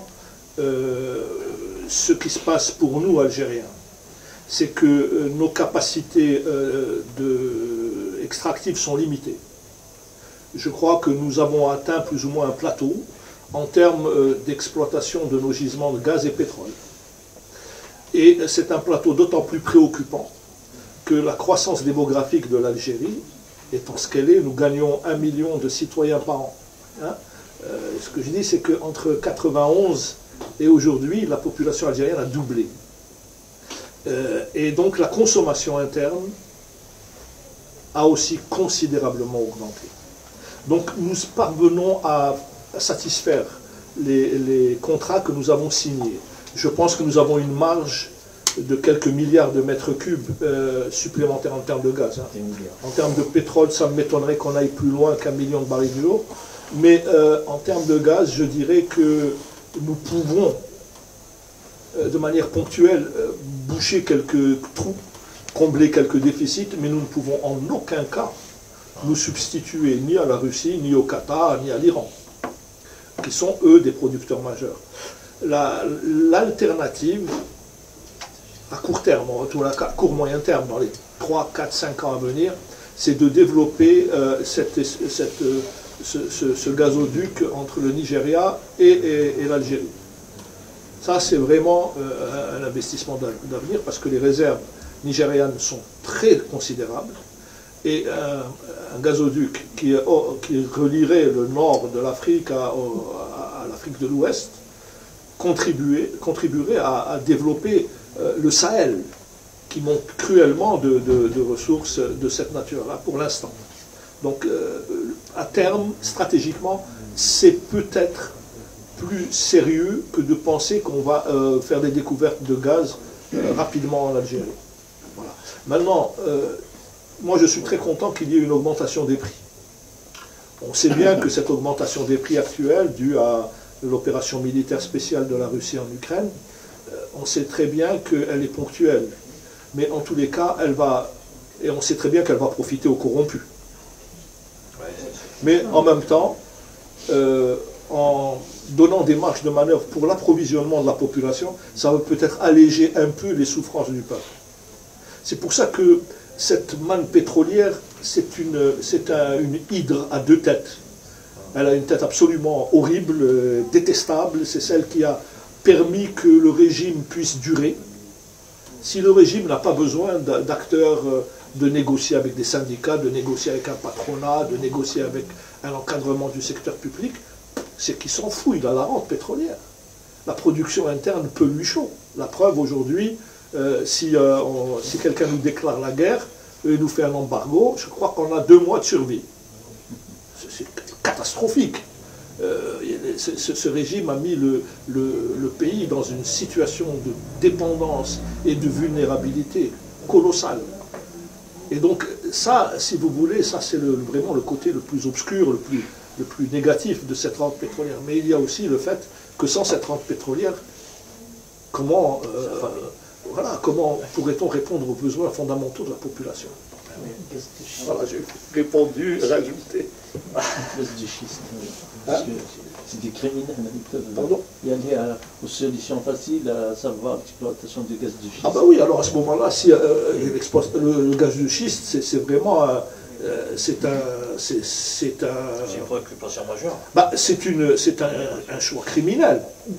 Ça consiste à saper de manière définitive les ressources stratégiques du pays, parce que où est-ce qu'on va trouver ce gaz de schiste? On va le trouver là où il y a la nappe phréatique fondamentale sous le désert algérien. Donc que va-t-on faire? On va polluer, au sens premier du terme, les ressources des générations futures. Mais je crois qu'ils sont capables de le faire. Ces gens-là, leurs familles sont là, leur argent est là, leurs propriétés sont là. Qu'est-ce qu'ils s'en foutent comme le disait le camarade Geste, qu'est-ce qu'ils s'en foutent des boulieux, des picots, etc., dont ils sont originaires eux-mêmes. Parce qu'il faut savoir que cette pseudo-aristocratie, c'est une aristocratie de voyous, de la lie de la société algérienne. Et c'est ça qui est particulièrement intéressant. Je ne sais pas. Tu as utilisé un terme une fois, l'énergie. Oui, l'énergie, c'est l'énergie, c'est une aristocratie de mafieuse. Voilà. Ouais. Je te remercie, Omar, pour... Il y a d'autres questions. D'autres intervenants. Je pense que... Vous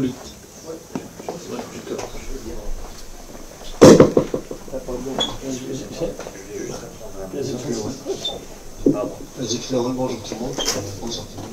J'aimerais en fait intervenir, juste en fait revenir sur un slogan qui était juste post-indépendance. Le seul héros, le peuple.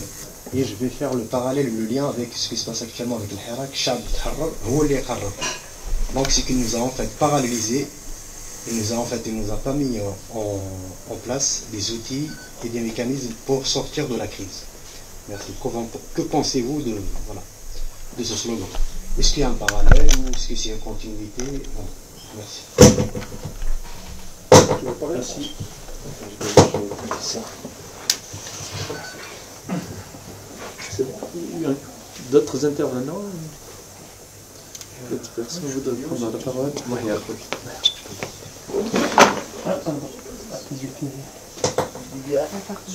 Bonsoir, Azouf Lawal. Merci pour la conférence. Moi aussi, j'en ai deux questions. La première, concernant le néocolonialisme que la France continue de faire, d'observer en Afrique notamment. Nous connaissons tous les coups d'État fomentés par la France pour porter à la tête des pays des dirigeants qui lui sont qui préservent les intérêts de la France. Nous savons qu'il y a 15 pays qui n'ont même pas la souveraineté monétaire, le franc CFA. Nous savons aussi le rôle de l'OTAN, néfaste dans la destruction de l'Irak, de l'Afghanistan, du Yémen, du Mali, du Centrafrique. Mais aussi, si on peut faire, la Libye aussi, si on peut faire le parallèle par rapport à la guerre en Ukraine et l'escalade de la violence, qu'est-ce que les peuples peuvent faire face à cela?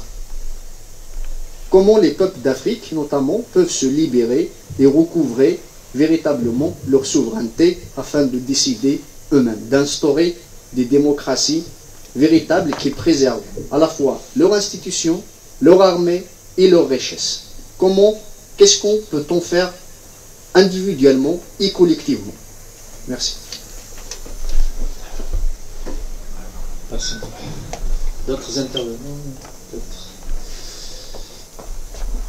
N'hésitez pas. Surtout parce que vous n'avez pas le choix. Peut-être que ça reviendra. Ouais. C'était pu écrire quelque chose. Non, pas tout de suite. Sinon, on vous laisse. Donc sinon, moi je voudrais poser une petite question rapide sur le documentaire préparé par France 2 où on voyait en fait des partisans en fait de la guerre totale. Ali Haroun parlait en fait de la révolution algérienne et d'autres, parce qu'il y avait même un militaire qui disait dans le documentaire on attendait l'arrivée de Boumediene et de Ben Bella. C'est quand même incroyable. Donc Juste pour te répondre, je ne regarde jamais la télévision française et n'écoute jamais la radio française depuis le 11 septembre 2001. Même s'il faisait un documentaire sur ma mère, je ne regarderais pas. C'est quand même une chaîne publique en fait. Oui, non, chaîne publique, privée, etc. C'est de la vulgaire propagande de bas étage. Franchement, perdre son temps à écouter des gens pareils, c'est vraiment, il vaut mieux lire un livre, faire de la peinture ou de la musique, plutôt que d'écouter. C'est absolument fou. Vous avez bien vu la propagande à laquelle il se livre depuis c'est honteux. Comment peut-on regarder, écouter ces gens-là? Ça n'a pas. Je trouve que c'est extraordinaire. Je trouve que le peuple français est admirable. Supporter de tels médias, il faut être masochiste. Avec la TVA. Payer en plus la redevance. C'est vrai, Et ma deuxième question, est-ce que j'essaie de faire le parallèle en fait entre l'Ukraine et ce qui s'est passé en Afghanistan, deux forces impérialistes qui luttaient pour installer leurs marionnettes en Afghanistan.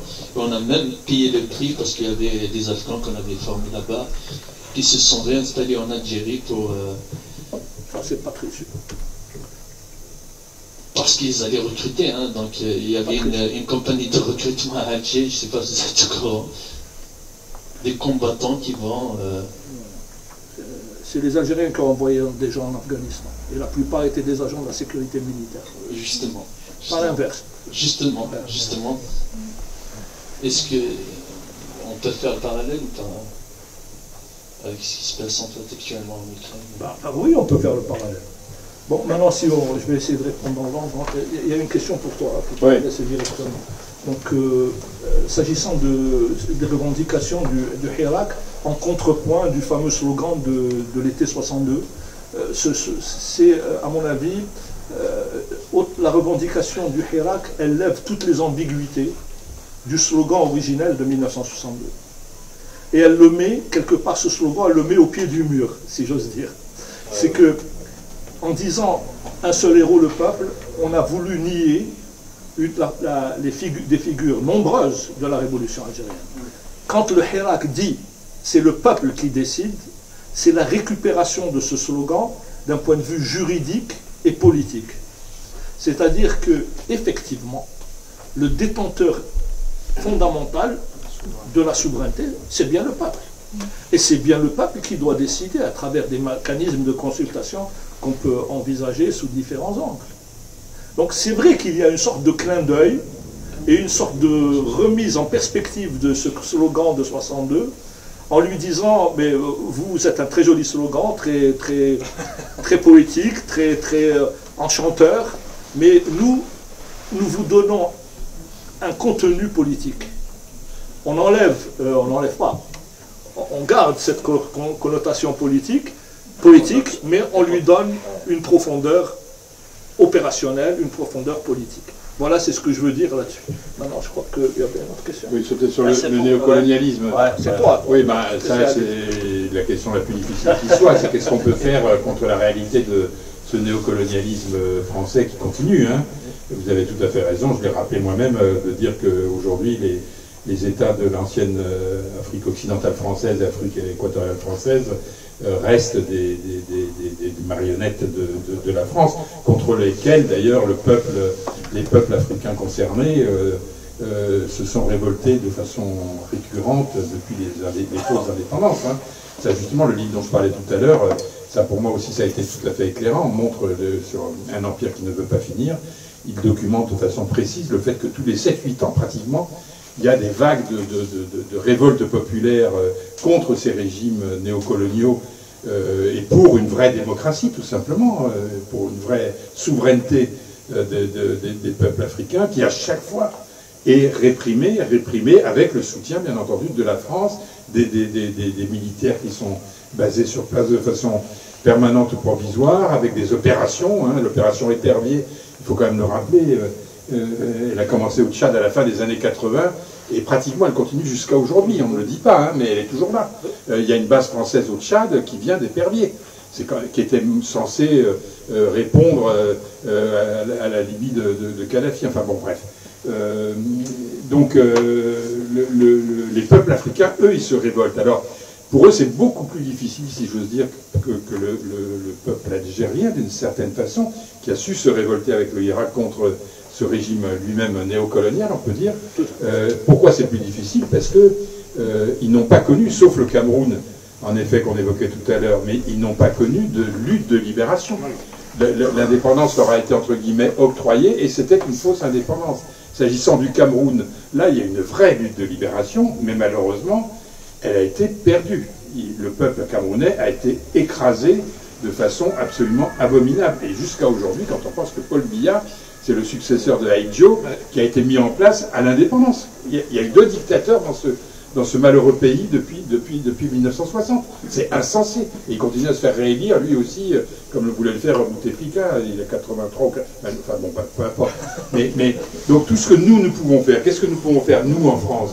Ben, simplement, comme nous sommes quelques-uns à essayer de le faire, dire la vérité sur ce néocolonialisme, et le dire... Moi enfin, personnellement, j'en suis un militant de la lutte anticolonialiste depuis longtemps. J'avais publié, je me souviens, mais pour vous dire, en 77 ou 78, j'avais coordonné un livre aux éditions Maspero qui s'appelait L'impérialisme français, du CEDETIM, hein, le centre d'études anti-impérialistes, qui existe toujours aujourd'hui, de soit loué. Donc on est quelques... Mais malheureusement, bon, on peut dire que ce qu'on écrivait là, il y a en 77, donc ça ne nous rajeunit pas, malheureusement, est toujours en place aujourd'hui. Je me souviens, sur la couverture, on avait mis des Mirages à l'époque, et ben maintenant c'est des Jaguars et des Rafales, mais ils sont toujours présents, ils continuent à massacrer les Africains, hein, c'est impressionnant. Et donc là-dessus, c'est vrai, il faut bien le dire, le reconnaître, c'est que nous sommes ultra minoritaires, ceux qui dénonçons le colonialisme, l'impérialisme français et le néocolonialisme français d'aujourd'hui, mais tout ce qu'on peut faire, c'est continuer dans cette direction-là. Et effectivement, faire des solidarités, comme ce que nous essayons de faire au CEDETIM, hein, je veux dire, qui est maintenant rue Voltaire, où il y a des dizaines de comités de soutien aux luttes de libération dans le monde, aux luttes anti-impérialistes, de soutien aux luttes des travailleurs immigrés en France même. Cette coalescence, en quelque sorte, des luttes de solidarité est sans doute la seule chose qui est à notre portée, que nous pouvons faire, et qui, malgré tout, porte ses fruits, quoi. Les traditions de ces luttes-là se transmettent d'une génération à l'autre, et moi je suis heureux de voir que dans les jeunes générations, aujourd'hui, l'internationalisme et l'internationalisation trouvent des nouvelles formes, des nouveaux traits qui n'existaient pas auparavant, mais qui s'inspirent très très très directement de ces luttes de libération. Tu citais Fanon tout à l'heure, à juste titre, c'est-à-dire moi je peux en témoigner, j'ai dirigé une maison d'édition, La Découverte, qui a pris la suite de Maspero, qui avait publié, c'était parmi les premiers livres de la maison, l'enceinte de la révolution algérienne en 59, c'était un des premiers livres de la maison, et puis ensuite il y a des années de la terre de Frantz Fanon. Pendant toutes les années 70 et 80, pratiquement ces livres-là avaient disparu de la circulation en France. Enfin, en tout cas, les années 80, c'était tout à fait manifeste. Et depuis les années 90, et surtout depuis les années 2000, les jeunes générations découvrent Fanon.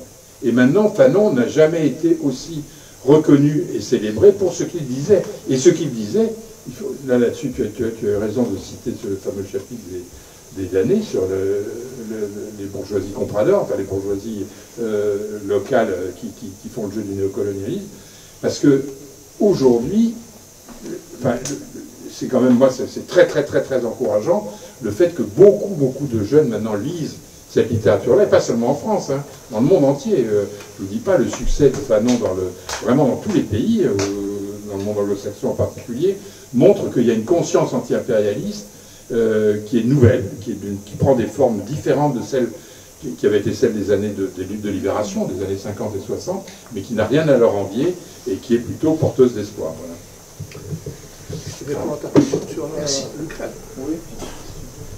Bon, s'agissant de l'Ukraine, là, nous, Algériens, nous sommes souvent sommés de donner une position sur l'Ukraine. À chaque fois, en nous disant presque, pourquoi vous ne condamnez pas la Russie? Je me rappelle ce qu'avait fait Nelson Mandela un jour, que dans un débat aux États-Unis, un journaliste ou un activiste lui avait dit: mais pourquoi vous êtes copain avec Kadhafi, avec Yasser Arafat, etc. Et la réponse de Mandela, moi je l'avais trouvé extraordinaire. Il dit: mais il y a des analystes qui sont convaincus que leurs ennemis doivent être nos ennemis. Vous avez vos ennemis, nous avons les nôtres. Pourquoi voulez-vous que moi je vienne accepter vos ennemis? Sur un plan plus général, tu as rappelé très justement, le frère là-bas aussi qui avait rappelé, ce qu'ont fait les gens de l'OTAN dans le monde arabe. Hein. Moi, j'ai commencé à parler du 19 mars 2003. Les Américains ont tué plus d'1 million d'Irakiens. Les Français, les Anglais, les Américains ont tué une trentaine ou une quarantaine de milliers de Libyens. On ne sait pas très bien, mais il y en a eu beaucoup. Ces gens, aujourd'hui, se drapent dans un droit international qu'ils foulent aux pieds pour nous dire: allez critiquer la Russie parce que c'est un État impérialiste qui agresse la petite Ukraine. Bon. Ce narratif est absolument insultant. C'est une insulte à l'intelligence. Penser que la guerre ou l'opération militaire spéciale russe a commencé le 24 février, c'est se fourvoyer et tromper tout le monde. La crise ukrainienne, elle existe depuis 2014. Elle a fait des dizaines de milliers de morts. Personne ne s'est intéressé, n'en parlait. Et un jour, il nomme un comique comme président de la République à la suite d'un énième putsch, qui dit: je vais rejoindre l'OTAN et je vais me doter de la bombe atomique. À 5 minutes de missiles de Moscou. Il ne faut pas prendre les gens pour des fous. C'est tout. Moi, je pense que le malheureux peuple ukrainien a été froidement, cyniquement instrumentalisé pour piéger la Russie dans une guerre qu'on espère la plus longue possible. C'est pour ça que vous voyez, plutôt que d'essayer de calmer les esprits, d'essayer de faire revenir les gens à la raison, on envoie des armes. Et on encourage des militants d'extrême droite à aller se faire tuer là-bas. Donc il y a la volonté délibérée de créer un foyer de guerre pour affaiblir la Russie. Mais on croit, nous, ça nous concerne. Nous ne sommes pas concernés par... la seule chose, s'agissant de l'armée ukrainienne, et je le dis devant tout le monde, je suis très content que l'armée ukrainienne se fasse démonter. Parce que l'armée ukrainienne, en avril 2004, a commis des massacres contre la population irakienne au sud de Bagdad, dans la ville d'El-Qot.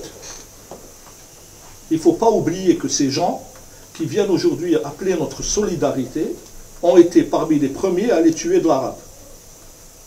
Ah oui? À tuer de l'arabe, c'est-à-dire que c'était vraiment un motif exprimé de la sorte. Donc, face à ça, nous, on sait que le droit international, ça n'existe que pour légitimer les plus forts, que ça ne sert à rien de s'indigner sans comprendre, que mon indignation, moi j'en ai pas beaucoup de l'indignation, j'en ai très peu, je la réserve au peuple palestinien, je la réserve au peuple irakien, et je la réserve au peuple yéménite, que ces gens arment, ces gens arment leurs ennemis depuis maintenant 2 ou 3 ans. Ça fait 3 ans qu'ils leur envoient. Les chars Leclerc français sont les chars des Émirats qui sont en train d'écraser le peuple le plus pauvre de la planète. Il ne faut quand même pas nous prendre maintenant en otage et nous dire il faut condamner la Russie parce qu'ils ont attaqué la petite Ukraine. Ce n'est pas notre problème. D'autres questions? C'est juste que, voilà, je te remercie Arma puis François pour vos réponses. Là, ce que tu dis Arma nous rappelle quand même l'esprit du non-alignement de Bandung. Voilà. Et j'aimerais que vous nous parliez un petit peu de Bandung justement. Et puis, ça nous rappelle la nécessité de développer des solidarités populaires, notamment en Afrique du Nord, aller dans la perspective de construction d'une confédération nord-africaine des peuples, le remembrement culturel de l'espace méditerranéen, qu'appelait de ses voeux Mohamed Darkoun, par exemple. Et justement, c'est ce que je voulais dire. Ne pensez-vous pas aussi que ce qui se passe en Ukraine est est un indice d'une recomposition géopolitique entre deux mondes qui s'affrontent en fait. C'est clair. Voilà, la question vous est posée tous les deux. Bah, je vais répondre pour le non-alignement et puis je passe la parole très rapidement. Le non-alignement, on en a parlé avant de cette conférence, toi et moi. Ça fait partie de notre essence politique. On a parlé un peu des déterminants du génome politique algérien. Le non-alignement en fait partie incontestablement. La révolution algérienne a connu un retentissement international en 1955 lorsque Hossein Aït Ahmed avait dirigé la délégation du FLN à Bandung. Bandung, c'est une pierre d'achoppement entre l'ancien monde et le nouveau monde où nous, du sud global, nous ne sommes plus tenus de suivre les orientations politico-idéologiques du Nord et nous n'avons pas à nous choisir un nouveau patron à l'Est. Voilà. Donc, le non-alignement n'est pas une option parmi d'autres, c'est la seule. Nous ne pouvons pas concevoir de politique souveraine sans non-alignement. Oui, moi j'irais exactement dans le même sens, parce que si on revient à Bandung 55, d'une certaine façon, c'était l'émergence sur la scène internationale des peuples qui luttaient pour leur libération. C'était d'abord ça, avant même de s'inscrire par rapport à telle ou telle superpuissance, comme on commençait à dire à l'époque, qu'il s'agisse des États-Unis d'Amérique ou de l'Union soviétique. Et donc c'est ça qui a porté toutes ces luttes de libération. Mais ce qu'il ne faut pas oublier non plus, c'est que d'une certaine façon, certaines ont triomphé, c'est le cas de la révolution algérienne, avec toutes les nuances et les difficultés qu'on a pu évoquer ce soir, mais ce n'est pas la seule, hein. Il y a eu d'autres révolutions qui ont triomphé, je pense notamment contre les colonies portugaises en Afrique. On ne va pas rentrer refaire toute l'histoire de cette période-là, mais ce qu'il ne faut pas oublier non plus, c'est que d'une certaine façon, la réaction de l'impérialisme nord-américain, états-unien, a été d'une telle violence qu'il a écrasé l'esprit de Bandung. Et qu'après Bandung, il y a eu un événement qui a été effacé de l'histoire, qui est la tricontinentale. La tricontinentale, c'était la suite directe de la mobilisation de Bandung. Comme le nom l'indique, il s'agissait que les mouvements de libération et d'autonomie des trois continents, Afrique, Asie, Amérique du Sud, conjoignent leurs forces, ce qui avait été fait sous l'égide de Mehdi Ben Barka, qui était quand même le grand le leader, architecte en quelque sorte de cette révolution, de cette mobilisation internationale. Mais il faut savoir, moi j'ai publié un énorme livre que je vous conseille aussi de lire, conseil des lectures, qui s'appelle La Tricontinentale, justement Tricontinentale, qu'a écrit un journaliste remarquable qui s'appelle Roger Pelligo, où il montre que les Américains, dès le début, dès l'apparition de la Tricontinentale au début des années 60, disons, a mis en place une force spéciale, la fameuse force 104, pour la détruire.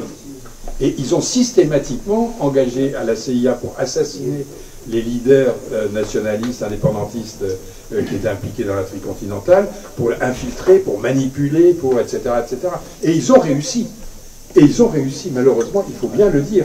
C'est que quand j'ai publié ce livre il y a maintenant une dizaine d'années, et que je disais aux gens, voilà, lisez ça parce que c'est un moment d'histoire absolument fondamental et qui nous parle pour aujourd'hui, les gens me disaient, la trilatérale? La tricontinentale avait été effacée de l'histoire. Alors maintenant, effectivement, aujourd'hui, d'une certaine façon, pour répondre directement à ta question sur la recomposition du paysage, oui, on peut parler de ça, mais sauf que, bon, comment dire, comme tu disais, Omar, pour les peuples qui ont encore besoin de se libérer du néocolonialisme, il ne s'agit pas de s'afféoder à l'un ou à l'autre. Des nouvelles superpuissances. Moi, personnellement, je suis aussi en défiance vis-à-vis des États-Unis d'Amérique qui n'ont rien abandonné de leur tradition impérialiste et coloniale, comme c'est le cas de l'impérialisme français, que de la dictature soviétique, parce que c'est une véritable dictature qui ne peut absolument pas servir de guide ou de quoi que ce soit pour les peuples qui veulent se libérer dans ce qu'on appelait autrefois le tiers-monde.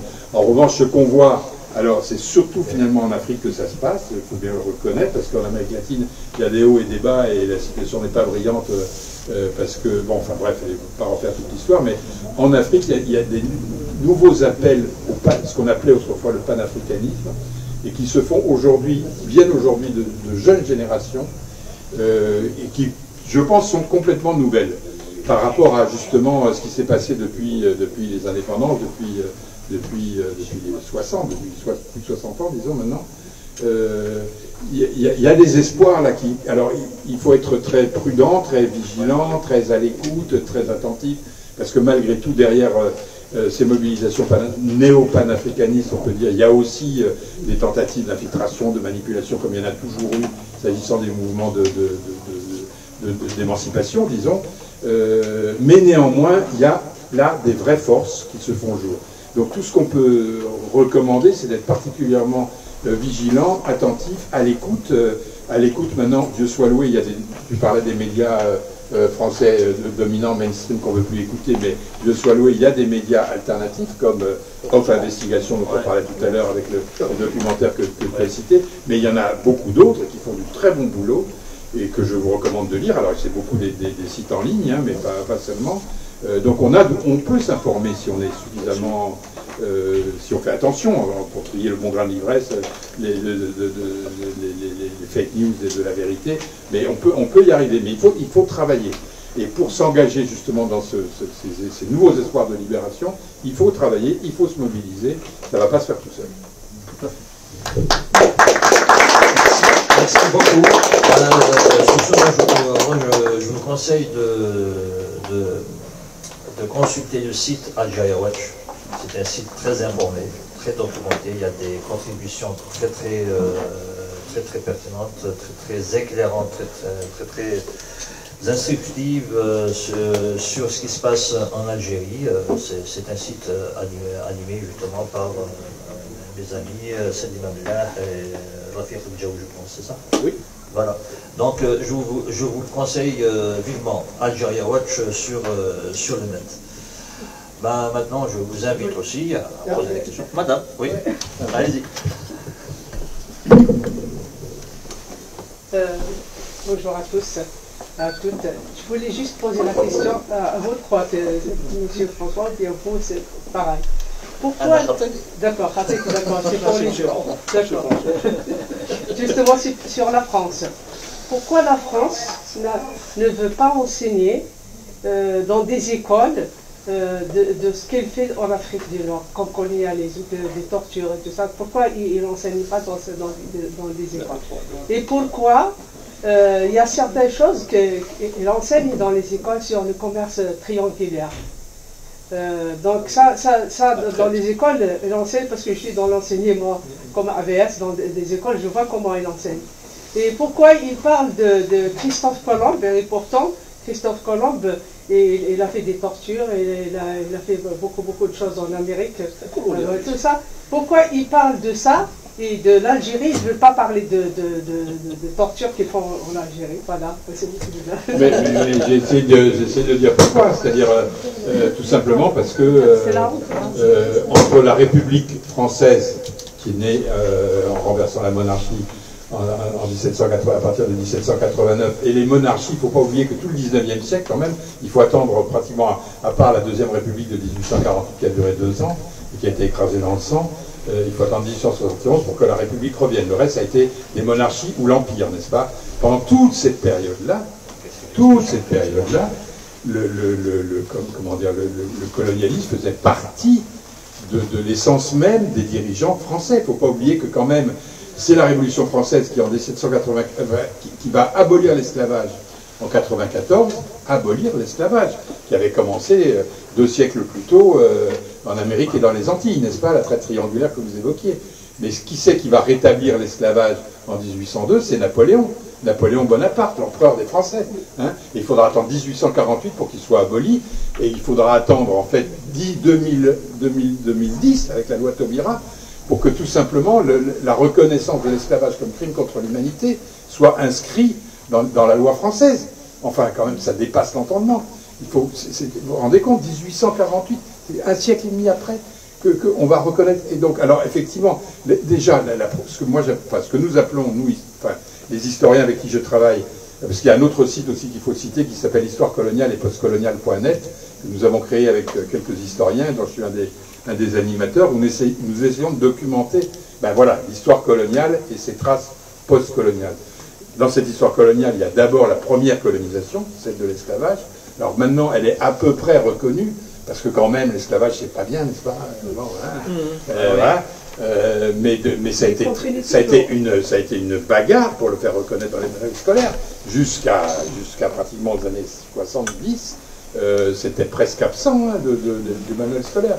Alors la deuxième colonisation, celle que nous avons parlé ce soir, la colonisation algérienne d'abord, celle de l'Indochine ensuite, celle de l'Afrique également, à la même période, qui pour le coup a bien été celle de la Troisième République, n'est-ce pas? Alors là, celle-là, j'ai dit pourquoi elle avait été tout simplement effacée, niée, comme si elle n'avait pas existé. Comme si elle n'avait pas existé. Et donc, ce n'est que depuis 40 ans qu'elle commence à être reconnue timidement dans les manuels scolaires, mais c'est complètement insensé. C'est-à-dire que même la réalité de massacre, j'évoquais simplement Madagascar, 47, peut-être 70 000 morts, en 2 mois à peine. Une barbarie incroyable pour réprimer qui n'était même pas une révolte violente, hein, c'était simplement des nationalistes qui demandaient simplement de reconnaître les droits des indigènes, comme on disait à l'époque. Hein. 70 000 morts. Mais ça fait un encadré dans les manuels scolaires d'histoire, et encore pas dans tous. Hein. Donc ça, c'est une bagarre. Alors effectivement, là, par rapport à ma jeunesse, si j'ose dire, le progrès quand même qui a eu lieu, c'est que beaucoup de jeunes profs d'histoire géo d'aujourd'hui, eux, ils sont beaucoup plus formés que nous l'étions. Moi, quand j'avais 20-25 ans, je ne savais pas tout ce qu'on sait aujourd'hui. Et maintenant, il y a beaucoup plus de gens qui le savent. Beaucoup plus de profs d'histoire géo qui l'enseignent à leurs élèves. Donc ça change, mais ça change au rythme des générations. Ça prend des dizaines d'années, peut-être que le siècle prochain, au 22e siècle, enfin, la France reconnaîtra comme comme le reste cette histoire. C'est même pas sûr, tu as raison. Oui, mais en tout cas, bon, c'est une guerre, c'est une bagarre, une bataille. Je vais juste dire mon sentiment, hein, juste un mot. Le fait que cette histoire ne soit pas enseignée révèle une chose extrêmement importante sur la nature de l'État français et sur la nature de la direction politique française. Le fait que, de manière continue, ceci soit nié. Donc, par l'un des appareils idéologiques d'État les plus puissants, c'est-à-dire l'éducation nationale.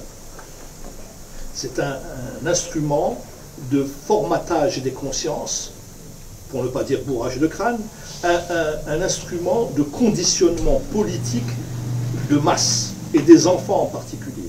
Le fait que cela ne soit pas enseigné indique très précisément la nature politique et idéologique de l'État français. C'est un État réactionnaire, c'est un État raciste et un État colonialiste. Et cela reste profondément inscrit, comme on parlait tout à l'heure de l'ADN de la Révolution algérienne, ça reste inscrit dans l'ADN de la République française. Et cet ADN est protégé par une sorte de coque externe, justifiée. C'est le discours de Jules Ferry sur la mission civilisatrice. 1885. Le colonialisme français n'est pas venu chez nous pour nous exploiter, pour nous tuer, pour nous voler, etc. Il est venu pour nous civiliser. Regardez la preuve, on est tous civilisés. Donc, donc, si vous voulez, il y a cette justification mensongère, mais qui a été distillée, qui a été instillée, qui a été propagée, qui a imprégné le corps social. Aujourd'hui, vous êtes dès que vous parlez de colonialisme dans l'Algérie, un Français moyen, vous dit on a fait des routes et des hôpitaux.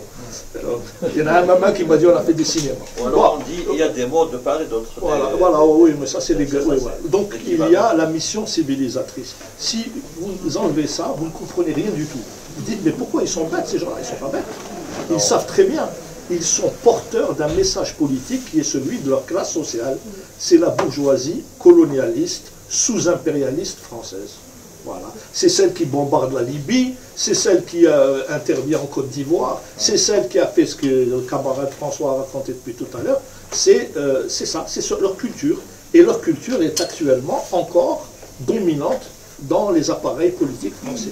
C'est la bourgeoisie française qui tient le programme de l'éducation historique. Merci. Et donc il y a du boulot. Voilà.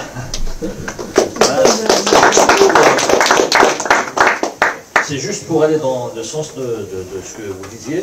Justement, il y a eu une rencontre à Montpellier. C'est la rencontre avec c'est la rencontre africaine, je ne sais plus comment ça s'appelle. Quand même, un intellectuel comme Achille Mbembe, c'est pas n'importe qui. Il a été quand même... C'est-à-dire que la vision... Comment on a constaté, on a vu comment que la vision humaniste s'est heurtée à la vision néocolonialiste.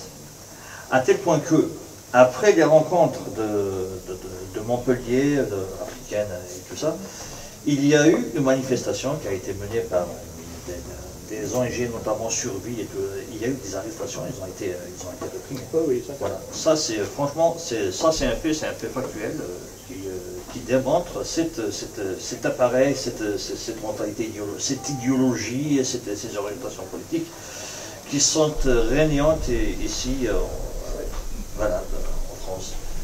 Voilà. Ben, je vous remercie d'avoir assisté à cette conférence. Je vous annonce, je remercie François et puis Omar pour leurs brillantes interventions. Je vous remercie tous. Avant de finir quand même, je tiens à saluer mon ami Boualem Mohamedesh. Il est discret, il ne se montre jamais, mais il fait beaucoup de choses dans le monde. Maintenant tu es grillé. Voilà. Donc je vous remercie d'avoir assisté à cette conférence. Je vous annonce juste que le rassemblement de demain de Libération d'Algérie aura lieu à la place de la Nation au lieu de République. Je réitère au nom de Libération d'Algérie, je te prends puisque on a les pouvoirs. Je réitère au nom de Libération d'Algérie l'appel à la marche unitaire du 17 avril prochain. Et je vous dis, je vous souhaite une bonne soirée et je vous dis salam, salam, salam, Silmiya triomphera. D'accord.